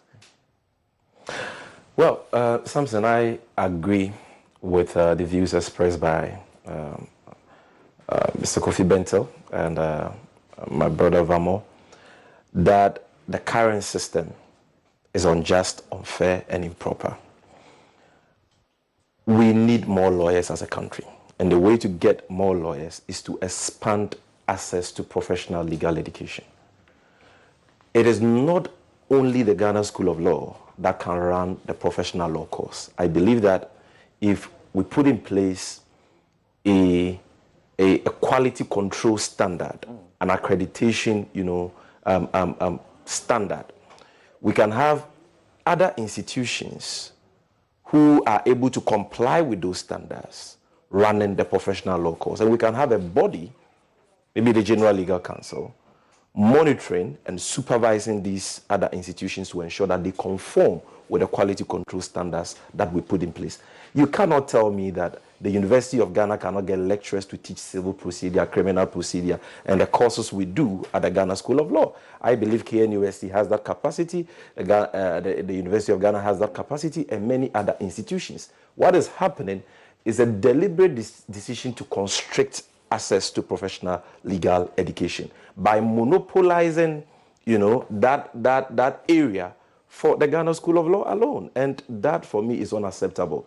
With regards to the issue of quality relative to the entrance examination, Samson, you cannot assess the intelligence of LLB graduates, okay, with just one entrance examination. You put together 10 substantive law courses, contract law, criminal law, Ghana legal, 10. You set a few objectives, one or two essay questions. A student is not able to make 50 and you say the student has failed. That, for me, is not a fair way of assessing the competence or intelligence of students. So I think that once people get the LLB, they should be able to apply, to pursue the professional law course in accredited law institutions. And I'm telling all young people who are desirous of becoming lawyers that if President Mahama becomes president of Ghana, what is happening today will be a thing of the past. Because during the drafting of the People's Manifesto, when we interacted with Ghanaians from all walks of life, we came up with a policy of liberalizing the professional law course space. And we are going to abolish this system, accredit institutions, expand access to professional legal education without compromising quality. Thank you. Thank you. Gideon, you would like to say something briefly about this. But let me tell you something. I was told about a research that showed very disturbing results, that law students have suicidal tendencies. If you take 10 law students, out of that number, I don't want to disclose it on air, it's such a huge number that had suicidal tendencies just because of the stress and thinking that I need to pass my LLB. And even entering the law school becomes a whole difficult challenge. And the greater number don't get to enter the law school. But that's their dream. They don't get to enter. They have to go to Gambia and they become the best students over there, and come back here and they get to practice. Fortunately, on this panel, I'm the only odd one. You are not. You are an administrator. I am not a lawyer, but I think this issue about the law school exam is of concern to all of us, and I must congratulate your colleagues who passed out, I think this week. Yesterday. I have two of them coming from my hometown. Great. So, Lawyer Chumasi and Chebadu, congratulations for passing. Boma is proud of you. I think the whole concept of entrance exams to assess the quality of a student, for me, it's not something that we should place so much premium on. I mean, our time, you just need to pass at the at the LLB. Yeah. Once you have your LLB and you have a good class, that's it. You enter. It has its own advantages and disadvantages. Sometimes there are students that don't do well. In times past, when you used to write entrance exams before you go to university. That's right. I know of somebody who passed A level or O level, and the results was not all that good. Went to write the entrance exams and then passed to enter into the medical school. He became one of the best students. Great. Had it not been the entrance exam, there was no way that person was going to enter the medical school. There are also very quality students who went to sit for the entrance exams, having passed SSC or A level with A's and stuff, and then couldn't make it. Currently, I have a student that we happen to take care of, who is now at a private university studying medicine. There are also people that you go and write the entrance exam. They don't perform so well, but you get into the classroom and they end up being the top student. So it's a whole issue of balancing. But I think it boils down to access and space and all of it. That is why we are instituting all of this. It's not just happening in the legal fraternity. Currently in the medical setup, medical education, you have a lot of students who are complaining that they have finished their bachelor's and then they have to go to the medical council to write exams. They have to write exams with the pharmacy exams, and then they sit and they think deliberately they have failed. I think as you should find a way around it. All right. I understand the statistics that you talked about from the survey. And I have not had the opportunity of being a law student before, but I move around lawyers like you, and currently I have one law student in my house who fortunately passed the exams last year, so came to the Ghana Law School, Geraldine. And a young lady, anytime she gets up and she's studying, clustered around with books and all of that, I can see the kind of preparations you need to make before you pass. It can be crazy, I tell you. Law school. All right. So I think Professor Kwaku Azan and my brother Kofi Benton and all of you who are fighting this particular issue, we will urge you to continue. But I think some way, somehow, as a country, we need to find a solution. That's right. And it has to be done now. There are thousands of them who are sitting home. And can you imagine what is going on in their minds, what they have to do? The devil finds work for idle hands, And we don't also have the tier system where if you have only the LLB, you could use it for something meaningful. We don't have that. Anyway, okay. Now, let's get to Ejura. And I'm beginning with you again. Oliver, this time start with you. Because you guys, at the very start, when Kaka Macho was shot and died in the hospital, I think it was Fix the Country that brought it to the attention of the world. You guys were following it. You were even soliciting money to help his medical, treatment when he was in urgent need. And we all got to know about it. And then you told us in a press statement that he was one of you. Of course, we have seen the videos that he did where he associated himself unambiguously with Fix the Country. What do you make of the report, more particularly where the finding says that he must have been killed in a family feud and it had nothing related to his political or activism? Thank you, Something. I hope my audio is correct. I've been having audio issues. I want to first of all highlight something that seems lost in the public discussions around the reports on the drug killers. Please do. Which, for me, a lot of the times it seems to me that discussion is discontextualized from the hearings that preceded it. And so I consider the report to be a report in two parts. First, there's the audiovisual report, which is the one, if you're being honest, will remain the most imprinted on the people's minds. And then there's this 55-page document that was put together perhaps under pressure. And that document would remain inaccessible to a large segments of the public who won't ever get to read it and will only walk away from this whole process by what they saw on TV. It seems unfortunate to me that I would rather not be discussing Kaka in the context of this report, because it seemed to me that the report wanted to do a different justice. It was about justice for the people of Nigeria and what had transpired in that community. Unfortunately, this issue has been placed in the report as a red herring, and I think it's a bit unfortunate. But to harken back to the conversation around the audiovisual report, which is the hearings, one of the things that frustrated a lot of the people was the often unguarded and ill-advised comments by members of the panel.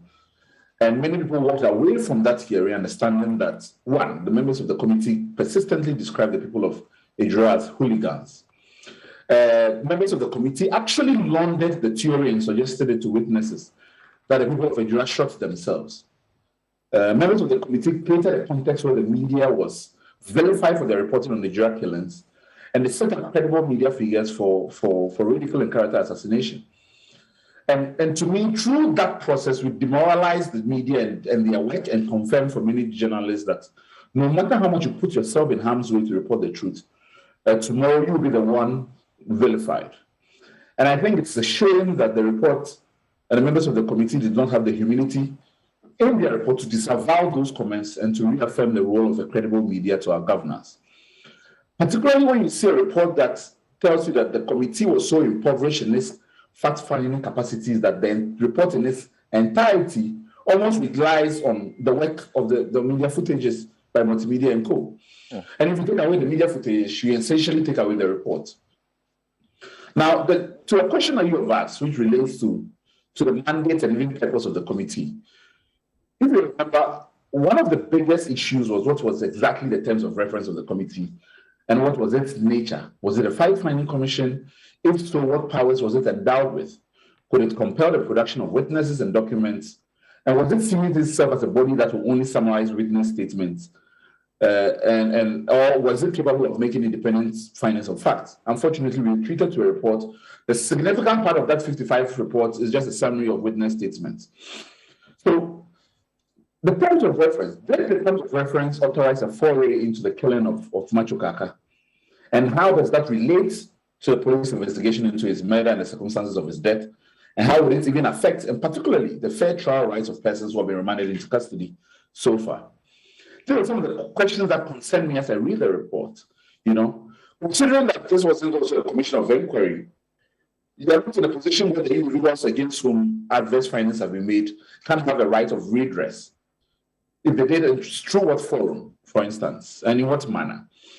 Now, the vexed master of Kaka's death, they have claimed that based on what they heard, forgetting the fact that they had no mandate to look into that matter, they're claiming that it was based on a family feud. At this point, they're not even going and accusing Baba Yipi alone, which the police are doing, of this incident, but they're entirely portraying the family as being in on something to kill this individual, which is a matter which is very, very worrying for me and has to worry everybody else. Particularly if you look at what they relied on. It seems to me that they reached that conclusion based on the witness testimony which they had in camera of Ann Aminu, I think. He himself says, I was not in the country for at least the past 5 years. And that I think that the basis of why EP would have done this was because Kaka had gone to report him to the police in 2020. And that Kaka had sought to keep him there in the cells for 1 week. First of all, think about the accusation he's making. That even though a constitution mandates that persons can only be, because police can arrest a person without charge for 48 hours, that they wanted to keep the individual in there for a week. He goes on to say that Kaka's mother went and bribed the police for Idi to be released in 3 days. Fanciful allegations. The least thing the committee could have done was to ask the Ghana Police Service, was there ever a report on Idi in 2020 for which he was arrested? Was he ever kept in cells? And what's the veracity of this accusation that this person is making? None of that is done. The person who claims that Idi left the country in 2020 and went to Nigeria. Idi has never traveled out of this country for at least the past 5 years. So these are things which could have been easily demonstrated to be false. Yet the committee accepted this hook, line, and sinker. And in a report that was supposed to be concerned about the shootings and killings of Idris residents, dedicate 40% of its findings to treat this matter and make such horrible conclusions against the family that is still trying to find justice for his relatives. So I am at a loss as to how a committee that is singing of persons who should have some level of integrity and credibility, and particularly when you have a judge who should know better as to the rights of individuals, as to the fair trial rights of individuals who are still before a police inquiry, would make such statements. It's something that continues to baffle me as to why they decided to go into this matter, and particularly what they relied on to make the conclusions that they made. I do not understand it.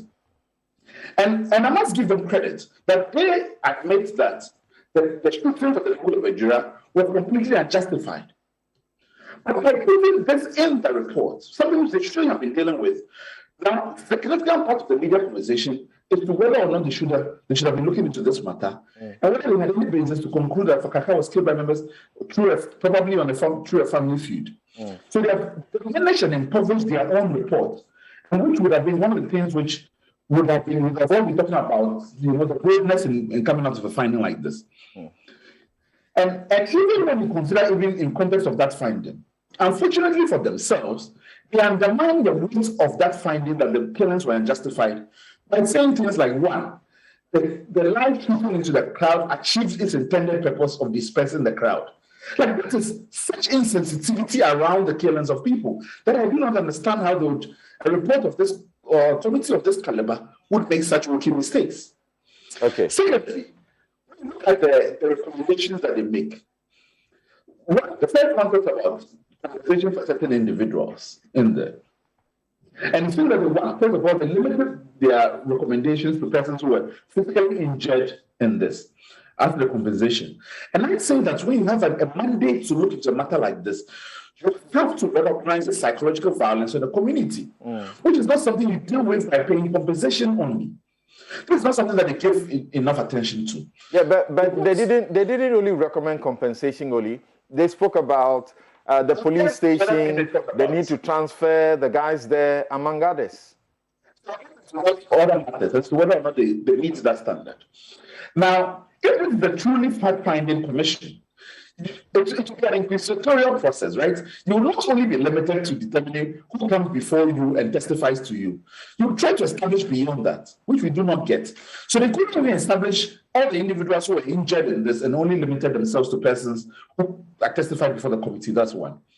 Secondly, the issue of making specific findings of fact. Remember what I said that the report is in two parts. There's an individual and there's the written.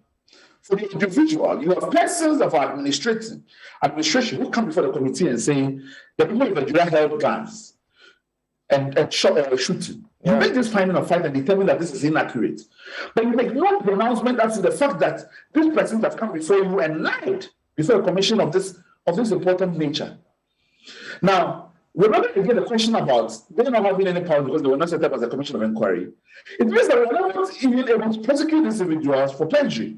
So people held up Bibles and swore, but it was just, a display that has no legal meaning for people not to lie before the commission. Okay. You can make findings of fact regarding the police service. And this is where the question is. Even if you wanted to situate the Kaka situation with regard to what happened, the big concern a lot of people have was the lack of proper police responses to the attack on Kaka's life, which they felt that there was indolence on the police part to investigate the matter. All right. So these are matters which they did not give enough attention to that I am very concerned about. All right. Kofi, let me come to you too. Now, so for our viewers who are joining us and who may have forgotten a bit, on Saturday, June 26, 2021, social media activist Macho Kaka, Muhammad Ibrahim, was attacked by some unknown assailants in front of his house around 1:30 a.m. and was left in a critical condition. He was rushed to the Jura Government Hospital, from where he was referred to the Komfanochi Teaching Hospital in Kumasi. Around midday on Monday, June 28, 2021, he died on admission. When news about his death broke, the youth of Ejura embarked on a protest that Monday, but that was quelled by the police with assistance from the military. However, the next day, Tuesday, on their return from the cemetery after burying Kaka, the youth decided to protest. In the process, they clashed with the security, leading to the death of Abdul Nasser Yusuf and Muntala Mohammed. Then, President had to direct the Minister for Interior, Ambrose Derry, to set up a public inquiry into the incident. It is the report of this inquiry that we are looking at now. And the inquiry said that it was the death. They said that they note from the onset that an examination of the entire evidence obtained clearly demonstrated that the death of Muhammad Ibrahim, aka Kaka, served as the catalyst that triggered the disturbances which took place in Ejura on the 28th and 29th of June 2021, culminating in the death of the two persons with injuries. Now, Kofi, do you get the sense that from the findings, particularly that say that his death was a family feud, that is the most logical that they could come to, and that it had nothing to do with his social activism, was one that did not take account of his own statements that he had made in the public, some of which we played here during the time, where he was heard saying that his life had been threatened by specific individuals because of what he was doing, and so on. Well, Samson, if you made that question a test question for anybody in JHS3, I think they will do a better job. And I don't mean to insult anybody, but the point I want to make is that it is so obvious, so very obvious. And if you remember the last time we discussed this thing, I made a point that the Ejura Committee is giving the impression that it has been set up to find a narrative to support a preset conclusion. And we've arrived at that. The preset conclusion seems to go around all the important issues and lead to some, conclusions which, even though you cannot dismiss them totally, you ask yourself, people died. They are suggesting that there be establishment of sports facilities to redirect the energies of the youth at Ejura. It is not such a bad thing, but I'm like, under this circumstance, really? And Samson, for me, Ejura is not only about Kaka.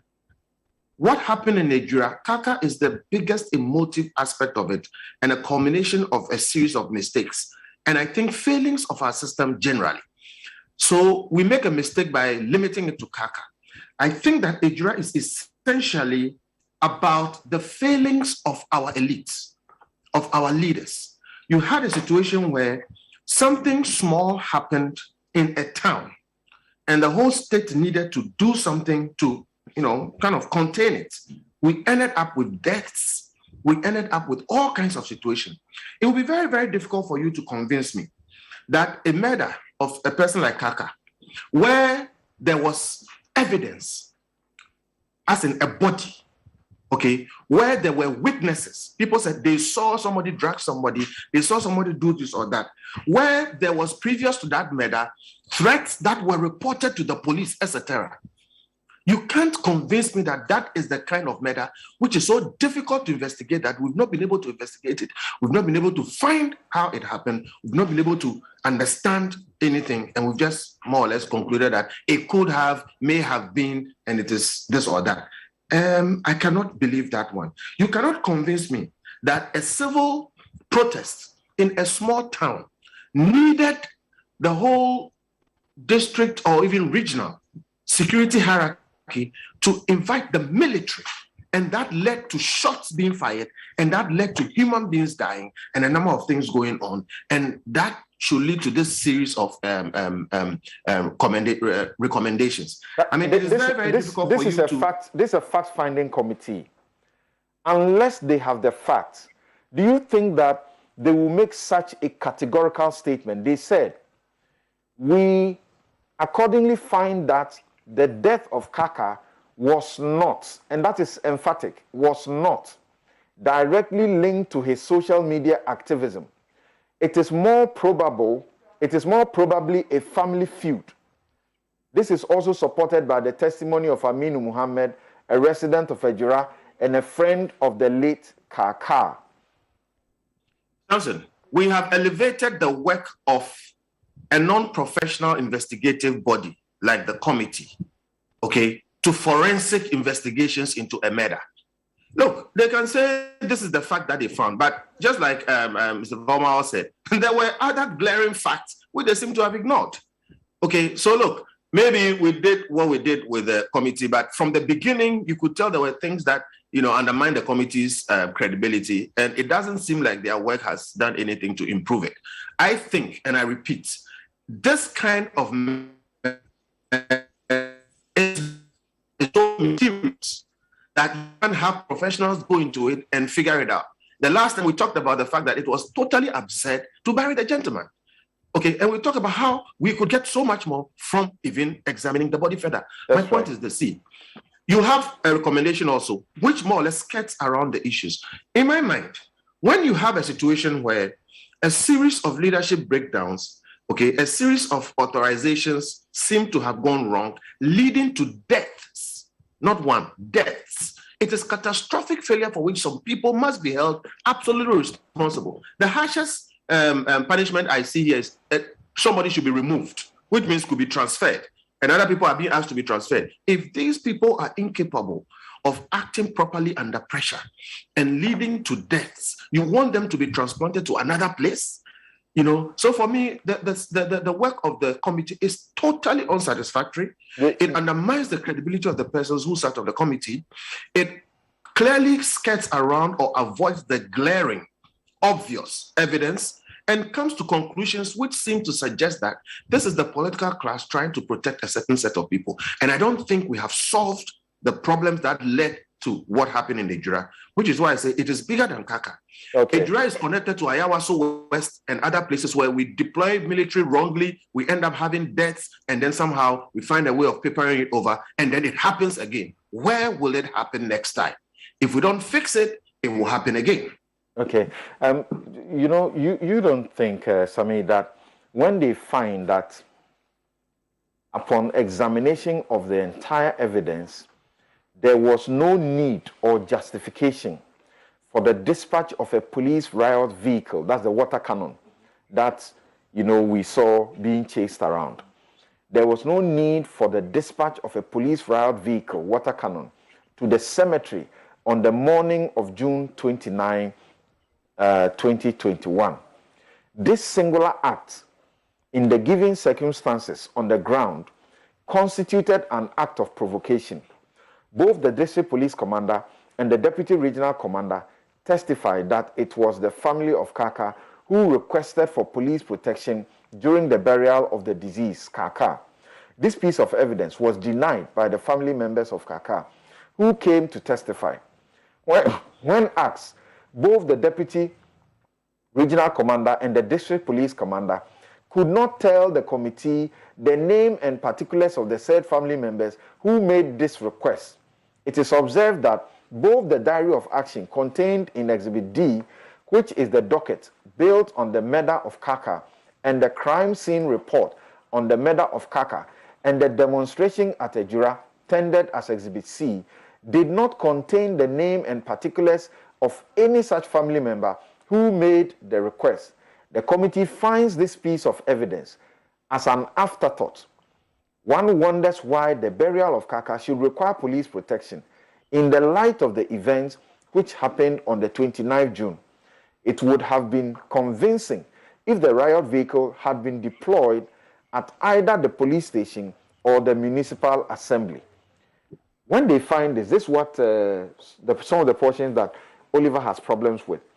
You have found that police officers, high-rank police officers, have come to you and told lies. What do you do with them? you very much for this opportunity to comment on this very important subject. I was one of the people who went to Ejura when this incident happened. I interacted with the wife of Machu Kaka, their children, their family relatives, and the youth of Ejura, and gathered a lot of information through those interactions. And I have also taken time to read the 55-page report of this Interministerial Committee of Inquiry. And after doing so, I take the view, Samson, that the reports the people of this country have been presented with is a cocktail of 40 findings and deficient recommendations. A cocktail of 40 findings and deficient recommendations calculated to cover up the identities of those who perpetrated those crimes in Ejura. And I agree with most of the contributions that panelists who have spoken before me have said. The first problem I have, in fact, and that for me is the most important finding, has to do with the circumstances surrounding the death of Machu Kaka. The committee says that we think that it is more probable, based on the facts available to us, that Kaka was killed as a result of a family feud and not as a result of his social activism. That, Samson, is a bare-faced lie and cannot be true. Because, number one, there was no evidence of any family feud in the Kaka family before the committee. There was no such evidence. I have been on the ground, like I said. I've interacted with a wife, the mother of Kaka, who is also the mother of Idi, Kaka's brother. They were at peace with each other as brothers when Kaka was alive. In fact, his elder brother, Idi, was even helping to take care of the children of Kaka. They have a very strong bond as brothers. They live in peace and in love. There is no such record or evidence of any family feud, and there was no such evidence before the committee. What we do know is that Kaka was a staunch member of the New Patriotic Party, supported a candidate against the former MCE of Ejura, Salisu Bamba, during the MPP internal primaries. And as a result of that contest, he became the target of several threats on his life. Some of these findings were captured in the committee's report. Subsequently, Kaka became very critical of the DC and the entire Kufuor government administration, as he had been in the past as a social activist, calling for changes, calling for development for the people of Ejura and the people of Ghana at large. And as a result of that, we do know that two persons who work with the MPP MCE for Ejura, Salisu Bamba, actually threatened to harm or kill Kaka if he continued exposing the MCE. Kaka himself recorded a video in which he testified, or he attested to that fact, that his life was under threat, and that if he was killed, the MCE should be held responsible because he had threatened him. The wife, Sahada, when she appeared before the committee, confirmed these threats, corroborated this fact. And his brother, called Umar, also confirmed that. That was the evidence before the committee. Now, the committee says that because Umar lied to them that he was not involved in the agitations, but they later found, video evidence that showed that he was involved in the agitations, he was not credible. And so they chose to dismiss his testimony. What about the testimony of Sahada? What about the video evidence that captured Kaka himself recounting these threats that have been made on his life? They pushed that aside, dismissed everything and said, no, we think that he was killed as a result of a family feud. Really? Where is the evidence of that family feud? In any case, who were the two people who were first arrested when Kaka was killed? It was Ibrahim Isaka, a.k.a. Anyas, and Fuseni Al-Hassa, both of whom are close associates of the Ejura MCE, Salisu Bamba. Why were they arrested? Some say they were arrested because Sadia Fuseni, the co-tenant of Kaka and his wife, when the incident happened, first testified to the police that he saw two people with holding sticks, one each. That is why they saw 2 sticks at the crime scene. 2 big sticks. One person, if you know Idi Kake's brother, that guy, that feeble guy could not hold those 2 big sticks to commit that crime.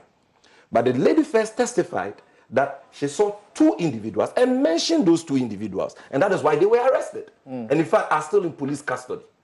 Then after that, the lady goes to the police station again to change her testimony. That, oh, it is not 2 people I saw his brother. And without abusing any evidence, they arrest their brother too. And the mother of Kaka, who is the mother of Idi, who also got arrested, fainted as a result of that.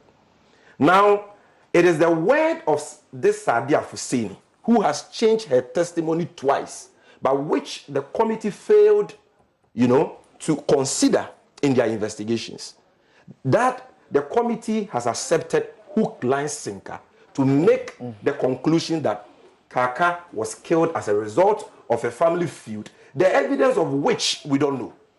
So clearly, they have done a grave injustice to the family of Kaka and the people of Edra.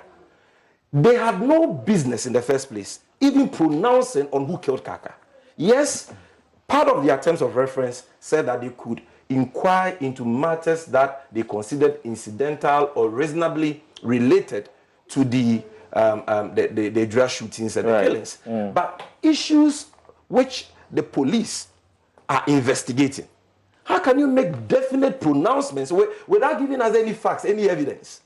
You are undermining that investigation. So the first 40 findings they made, which for me is very painful because it constitutes a grave injustice to the family of Kaka, is the pronouncement that Kaka was killed as a result of a family feud. That is a cover-up. It is not true. Secondly, it has to do with the very insufficient, deficient recommendations they made. Even before I come to the issue of perjury, the committee established through their investigations that, number one, there was no need for the military to have been deployed to quell that riot. And that the military should have only been deployed as a last resort and not as a first resort, as the Ashanti regional minister did. They said the deployment was wrong. Yet, in their recommendations, they didn't even recommend any specific sanctions. They said that the military high command should review the conduct of Lieutenant Opoku Adusei, the one who led the 10 soldiers, and apply the necessary sanctions. Very hazy, very vague, because they don't specify those appropriate sanctions. And that can be a way of helping these soldiers to get off the hook. Yeah, but legally, can they do so? Is it not that it is the military outfit command that will do so? They could have recommended, and I think that they should have recommended the outright dismissal and possible prosecution of the soldiers. Because what the soldiers did amounts to reckless disregard for human lives.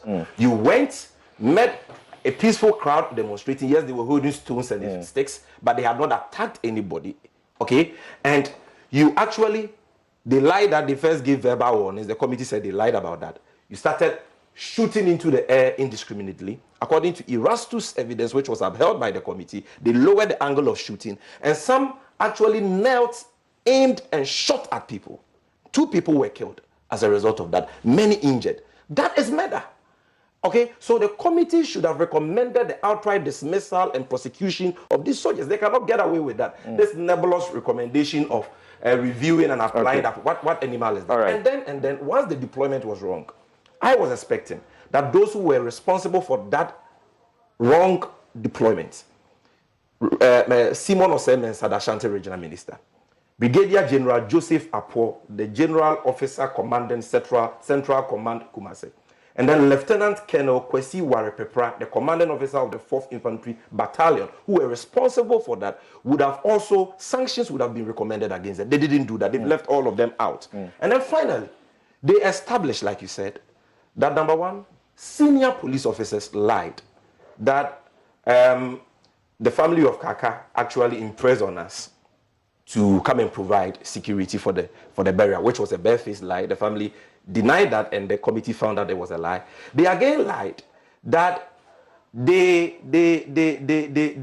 gave verbal warnings to the protesters before they started shooting at them. They even lied that some of the protesters were actually shooting back at them.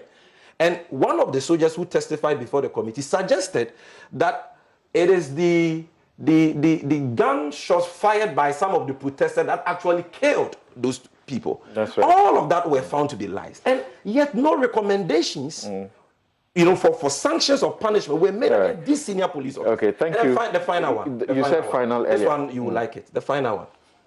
What happens to Kennedy Japan?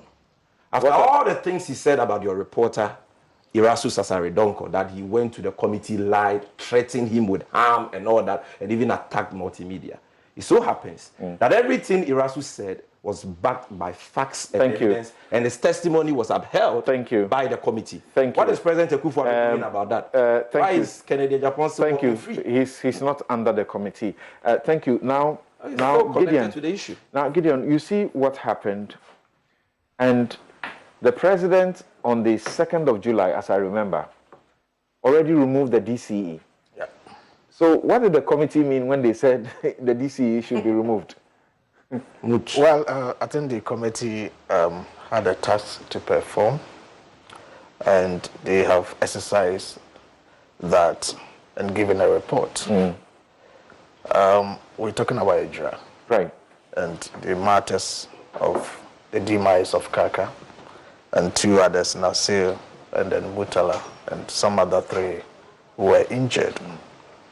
And I think that, as we have always advocated for, when matters of this nature come up, there is some level of humanity and emotions that we have to attach to it in such a manner that we wouldn't discuss it to suit a certain parochial agenda, and in the end, sort of denature the kind of justice that we all want. I think the family of Kaka and the people of Ejura, regards to them and their chief, Baima Osashudia II, who led them to celebrate the Seche festival yesterday, the Yam Festival. They deserve some level of sympathy when we are discussing this matter.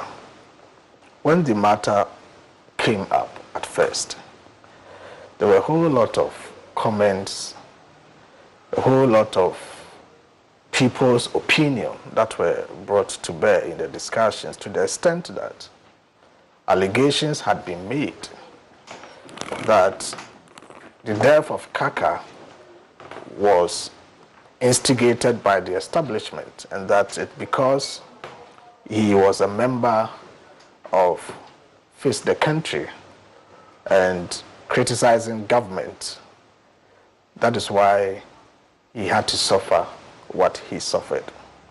Of course, those were comments and allegations that, if you really wanted to discern around the matter, you would know were born out of, political talks and expediency and all of that. We've moved beyond that and come to the point where a committee made up of people of repute in society has been constituted by the president to establish facts as to what happened, what led to the death of Kaka, what happened thereafter, that we had to get the shootings that we saw that led to the death of 2 persons. And this committee has come out with also a report. Naturally, you wouldn't expect those who took a certain position to shift very wide from the positions they had taken. Unless, of course, we want to bring some level of objectivity and show some level of objectivity in this whole matter. But as we speak now, the way Sammy Jamfi and somehow we're narrating and talking about the matter, it appears as though we have a certain predetermined mindset that no matter what the committee comes up with, we still hold this view. I would want to stick to what the committee has reported. If we think that the committee did not do a good job and that the report that they have produced does not represent the totality of the events that happened and does not represent the facts, we have the right to dissect that and look at it within that context. But if you put the report out and analyze it, you really would want to follow the procedure and the kind of arguments made in the report and come to a certain level of conclusion as to whether you agree with them or you don't agree with them. There are some aspects that I find as something that they could have gone a step further in terms of the recommendations, such as having established some of the facts, because there is clear indication in the report of some dereliction of duty by some security officials, and then some also acting beyond what they should have acted in terms of the exercise of force, whether reasonable force and all of that. The police officers, they actually told them to their face that they were lying. Yeah. They didn't use the word lying, but that's what you can see. Of course, and there's evidence of people having gone to the committee and said something which were found to be untrue. And if all those have happened, then the recommendations should come more forceful than what I see in the report. That's that side of it. The other side of it is also the compendium of evidence that have been put together by the committee as they witness and making inferred decisions out of those evidences. We are told that some video evidence were presented to the committee, and the committee has recognized that and indicated that they examined the video evidence and given what they saw. For instance, the 5 videos that were provided by Abe Wakas, the committee recognized that and says that an examination of the 5 videos tendered by Abe Wakas have no bearing on the alleged threats on the life of Kaka as stated by Abe Wakas. They didn't just end there. They indicated that in one of the videos, Kaka was seen directing traffic. It was produced as evidence against the establishment or the DC or whatever. In 2 of the videos, Kaka was showing and complaining about the poor sanitation in Ejura, especially around the public toilet. In the 4th video, it contains some traditional elders pouring libation in respect of the forcible reopening of the Ejura market, which had been closed during the COVID lockdown. In the 5th video, was Kaka complaining about the lack of development in Ejura. So if a committee receives this evidence, video, and assesses it, and then after watching the video comes to this realization. Yeah, their conclusion is that the authenticity of the videos and audio presented to it by Abe Wakas is highly in doubt, number 1. These videos only surfaced after the death of Kaka. The committee further notes that the wife of Kaka eloquently narrated everything she said was passed on by her late husband. In all this, she said she did not report the alleged threats on the life of her husband to the police. Neither did she give the names of the said persons who were threatening her husband to the police, although she claimed she knew those persons. What do you say about that? Yes. That point? So this is the video. These are the videos the committee had, and they watch and assess the videos. No, but the committee is saying that she makes claims that we know these people, blah, blah, blah, but she doesn't name them, even though she says she knows them. She doesn't make a report, to the police about the threats and so on. Yeah. So as far as I'm concerned, if the video contained substantial evidence that indeed someone was linked to this, the fact that the wife did not report to the police were immaterial, and I don't see why the committee had to, center on all of this. But the substance of the argument I'm making here is that the assessment of the committee after watching the video is that one of the videos was a traffic conduct by Kaka. In one of the videos, somebody was pouring libation. If indeed these were the things seen in the video, it would be hard to link such videos to the murder of Kaka. That is one point. The other aspect of the committee is saying that the wife did not report to the police, and those things doesn't matter. If indeed the video showed that somebody was, complicit in the act, if it was reported or not reported, it's immaterial. You need to act based on that. So that is a day. Do you think they should have said something about those videos in which Kaka himself was heard talking about the threats? I'm coming to that. And sort of naming the people who are involved. I'm coming to that, definitely. Okay. So this is one part of the video. That's fine. One aspect of the evidence. The other aspect of the evidence is Kaka himself, talking and then mentioning names that these people are, so to speak, after my life and threatening me and all of that. The committee could have probed further to really find out even if there were other people who are witnesses to that video and why Kaka had to make those comments. We must also bear in mind that the fact that I complain that Sammy Gyamfi is after my life does not mean ultimately if I pass on, he's the one who acted in that manner.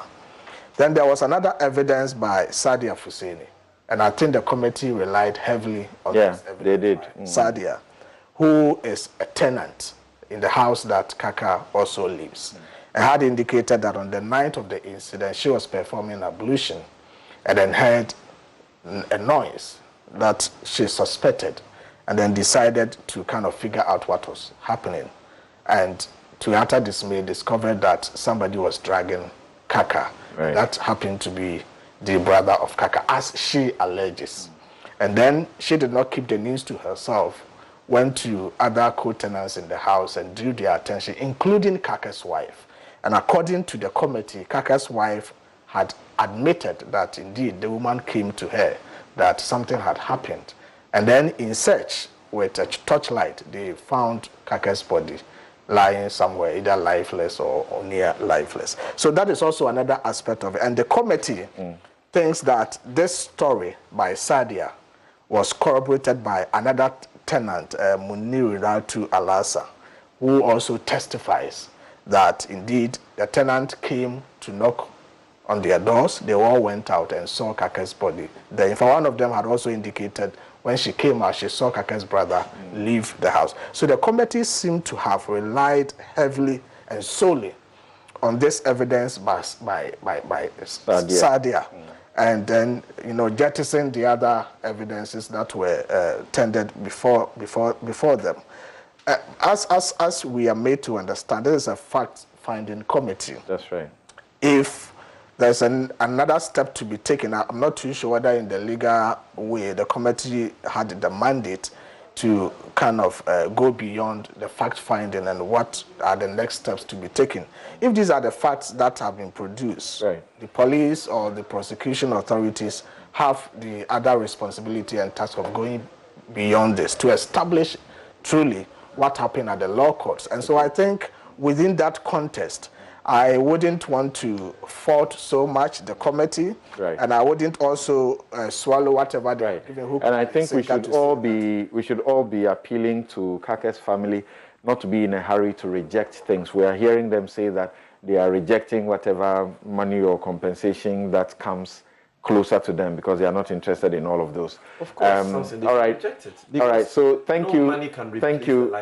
We will take a break and return to look at the issue of, we have presidential jet issues to look at. We have Sino-Hydro also to look at. We'll be right back.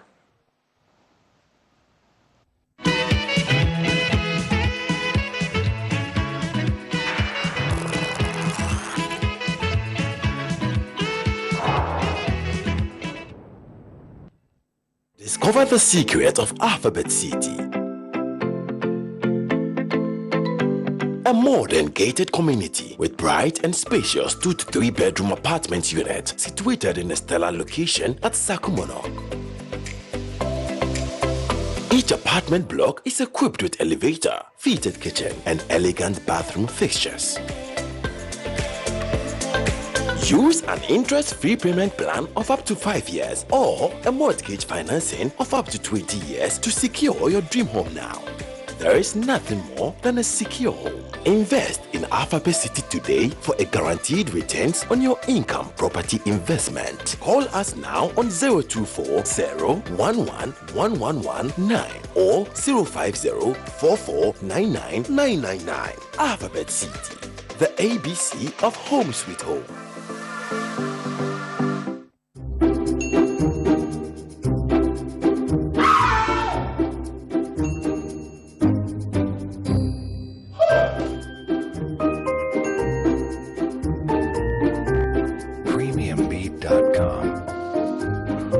After your home is burgled, who would you be? The Mr. Iradimewo?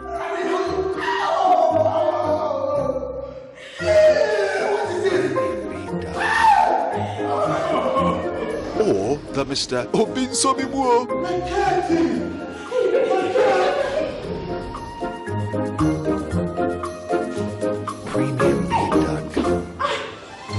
Or the Mr. I've got Star.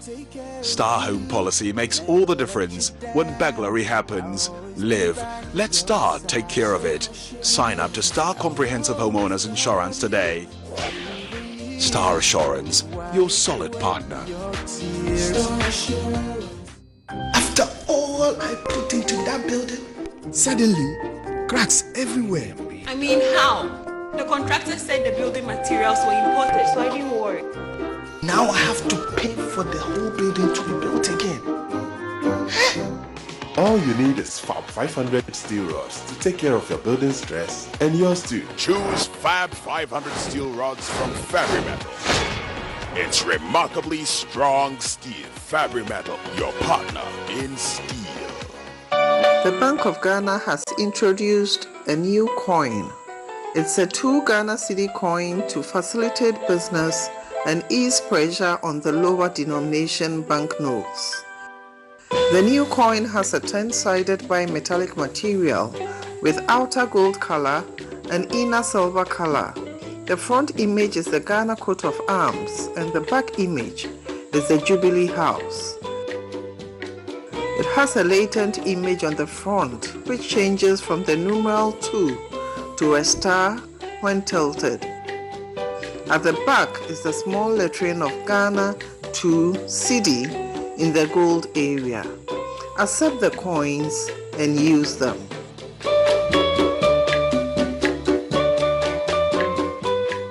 Access to information when it comes to persons living with mental health, with regards to reproductive health and sexual rights, is very, very scanty. We have neglected them for so long. But persons living with mental health are just like you and I, but we often forget about them. They go through the abuse, the neglect, the sexual harassment, all the things that women and young people go through. They go through that as well. It is about time that we make a conscious effort, deliberate effort, to make sure that persons living with mental health or people with mental health conditions have access to the right information, not talk over their heads, but explained explicitly to them to understand some of these challenges. This message is brought to you by Basic Needs Ghana and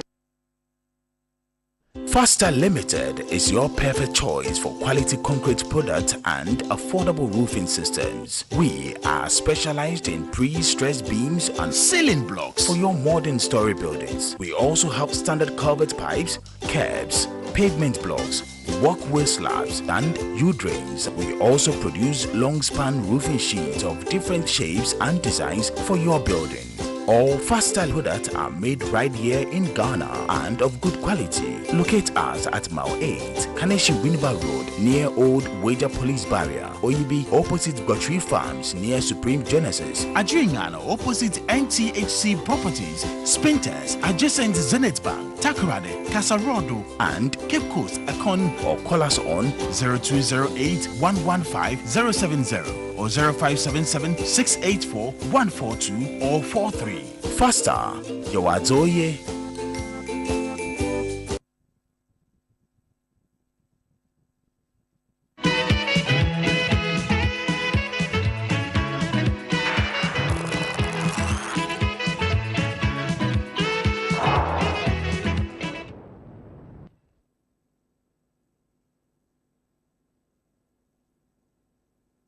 You're welcome back. This is Newsfile. It's your most authoritative news analysis platform. And here on Newsfile, we put Ghana first. My guest, Oliver Barker-Vormawor, is researcher at University of Cambridge Faculty of Law, Kofi Bento, lawyer and senior vice president, Imani Africa, Dr. Gideon Boako, spokesperson and aide to the vice president. Sami Gyamfi is national communications officer of the National Democratic Congress. Just a few of your messages. This one from Musa Abatwa says, it appears that the committee that probed the Ejura killings was established to shield some people in government who were on record to have admitted they were behind the unacceptable acts. We have some people who admitted that. Really, I'm calling the leadership of Zongo community, Office of National Chief Imam, to add their voice for justice to be served. Why is the committee report silent on the Ashanti Regional Minister? So that is your question that you're asking. Now, this from Godwin Adalwine, used to be on this show regularly. He's a law teacher and lawyer. He is speaking about the first issue we touched on briefly. He says the entire system of both academic and professional legal education in the country needs revolutionary restructuring to free the system from conservatism and make it progressive. From conservatism and make it progressive. Yakubu Ibn Chambers says, I have always asked the question about the difficulty of the law entrance exams in Ghana. Could it be a cult without an opening key? I know a friend who was denied entrance but later gained admission to the Georgetown University in the USA and broke records. Something is wrong somewhere, and something has to be done about it to curb the exodus of fine brains abroad. Right, so thank you for those messages. We'll be sharing some more with you subsequently. Thank you. Now, let's see if we can quickly dispense with the matter of, okay, let me read this next message sent in by my production. Jake says, you don't need to be a forensic scientist to ascertain the report on Kaka and Ejura riot is twisted. Very poor job from the committee. Collins Game says the single conclusion by the Ejura report that Kaka's death has nothing to do with his social or political activism is for me a national stab in the back on the 30+ citizens, how we are able to throw away opportunity to right wrong of society. I can't think far. Okay, when you type the message, read it over again. Prince Henry in Koforidua says, since the time the committee members started questioning journalists who appear on the committee, some frightened and frivolous questions, I knew the report will not be accepted by the majority of the Ghanaian citizenry. Collins Littles says, political leaders are the reflection of our society. If we elect the same corrupt politicians every time, that's an obvious message that we don't want change. And then Baba, chairman in Tamale, says, the wanton bastardization of the committees and committees and commissions report in this country will lead us nowhere. And it is this very way we want to go. We need to plead to God to please give some of his angels to compose the committees and commissions that are asked to do work for the country. Thank you very much. So we want to see if we can take the next minute to the top of the hour to deal with the presidential jet issue quickly, and then we will keep a lot of focus on the Sino-Hydro, 2 billion that was promised to be the panacea to our infrastructure problems. Where is it now? how far are we gone with it? So, you know that President Akufo-Addo has come under some flack from the minority in parliament, particularly led by its ranking on foreign affairs, Member of Parliament for North Tongue, Samuel Okudzeto-Ablakwa, who has consistently looked at the presidential travels. The president has been chartering flights, and he calls them luxurious, extra luxurious flights. He did one that he gave us the cost at about 3.7 million. And he did another one that he gave us the cost that was so high, 2.8 million Ghana cedis earlier. That one was travel to South Africa and France. So the presidency has been responding to him. The Foreign Affairs Ministry has also been responding to him. Recently, he's spoken about how the presidential jet that we have has been doing the rounds with other presidents in other places, whilst our president has refused to use that one. Right. So begin on Zoom. Kofi, what do you make of the suggestion now? It doesn't seem like it's a suggestion, because we are now told that the Interior Minister has been taxed, and he has actually started the process to get the country a new presidential jet. What do you make of the discussions around it, that it is not a misplaced priority, it's not something we should think about? Right. So my biggest problem with that whole thing is that too much of it is based in emotion and politicking. And when you have this emotion-driven, hot air-driven, dialogue, and you have situation where people are seeking to make political points out of it, then you lose the real substance of it. It's far-fetched for anyone to tell me that if NDC were in office, for instance, they would not buy jets. During President Mahamir's time, we had a problem with the buying of jets and the pricing of jets and whether we needed them and the things that came with them. And we lost quite a bit of money also in that area. And every government has more or less been involved one way or the other in the buying of jets. First question, propriety. Does Ghana need to run a presidential jet? We have a joke that when God wants to laugh at a rich person, he lets them buy a jet. Why? Because it is so expensive to keep. And you use it once a while, but packing it, keeping it, servicing it is so expensive.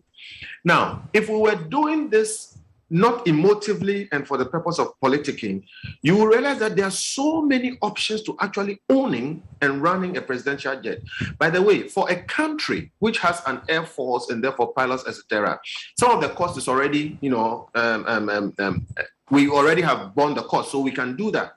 But elsewhere, you will find that even billionaires are shying away from owning jets. They're using services like NetJets. You have a pool, you kind of subscribe to it. Whenever you need the jet, they give it to you. They give you a pilot, they give you a team and everybody. You use it, you finish, you send it back. And Warren Buffett, for instance, has found that very useful. Many billionaires have used that. I don't see why we cannot use that. It costs a fraction of ownership. There are so many other things. In fact, there are schools of thought that believe that it is better to charter the jet when you need it and send it back. It comes with the crew and everything, than to own it and maintain it. Because if you look at the cost of owning, maintaining, and all those things, the charter may be useful. My point is, I do not think it is excessive. I do not think it is frivolous. I do not think it is a waste of money for a country like Ghana to own one or maybe two jets for official, presidential, and other use. But our history so far is showing that we buy them at exorbitant, unjustified prices. We maintain them scandalously. Today you hear this missing, something happened, and then we sell them off at a loss. Somehow there's always some sort of scandal around this presidential jet issue. Now we have one, and we say we are not using it, or the president is not using it, but another president is using it. Whilst it's sitting there, we go and rent another one. We need to behave as if we are not a rich country. Okay, so I'm trying to manage the words. But the point I want to make is that I've said over and over again, when it comes to the comforts and privileges of our leaders, they behave as if we are a very rich country, like Arabian kings. When it comes to providing schools and hospitals and things that ordinary people need, then we remember we are a poor country. We behave like a very rich country when it comes to presidential jets and travel. And I think we should cut our code according to our size. This country can own and run a jet, but we must be very conscious and calculating about it. We may have better options than just owning it, but if we want to own it too, clearly when we bought the last one, there were options that people put forward to show that we could have gotten it for less. So if you ask me, what is this fuss about? I would say this fuss is basically about politicking and people trying to seek, political points about this. We should be calculating and decide what the policy on presidential travel is going to be. Honestly, I'm one of the people who believes that it is not too bad if our president or our presidency has a policy that anytime the president travels, we are going to have a first class travel for 6 or 7 people and pay for that. Ultimately, it may be cheaper than owning and running a jet. So can we take out the politicking? Can we take out the emotions? And can we look at numbers and options? You suggest that it may be cheaper. You suggest that it may be cheaper, but there are those within the industry who have operated aircraft who tell me that that suggestion should be wrong and that there is no evidence to back that, to rather rent instead of having our own. That, number one, there are security issues. When our president used a private jet, our national security officials cannot pre-sweep for bags and listening devices before the president flies on them. Again, that,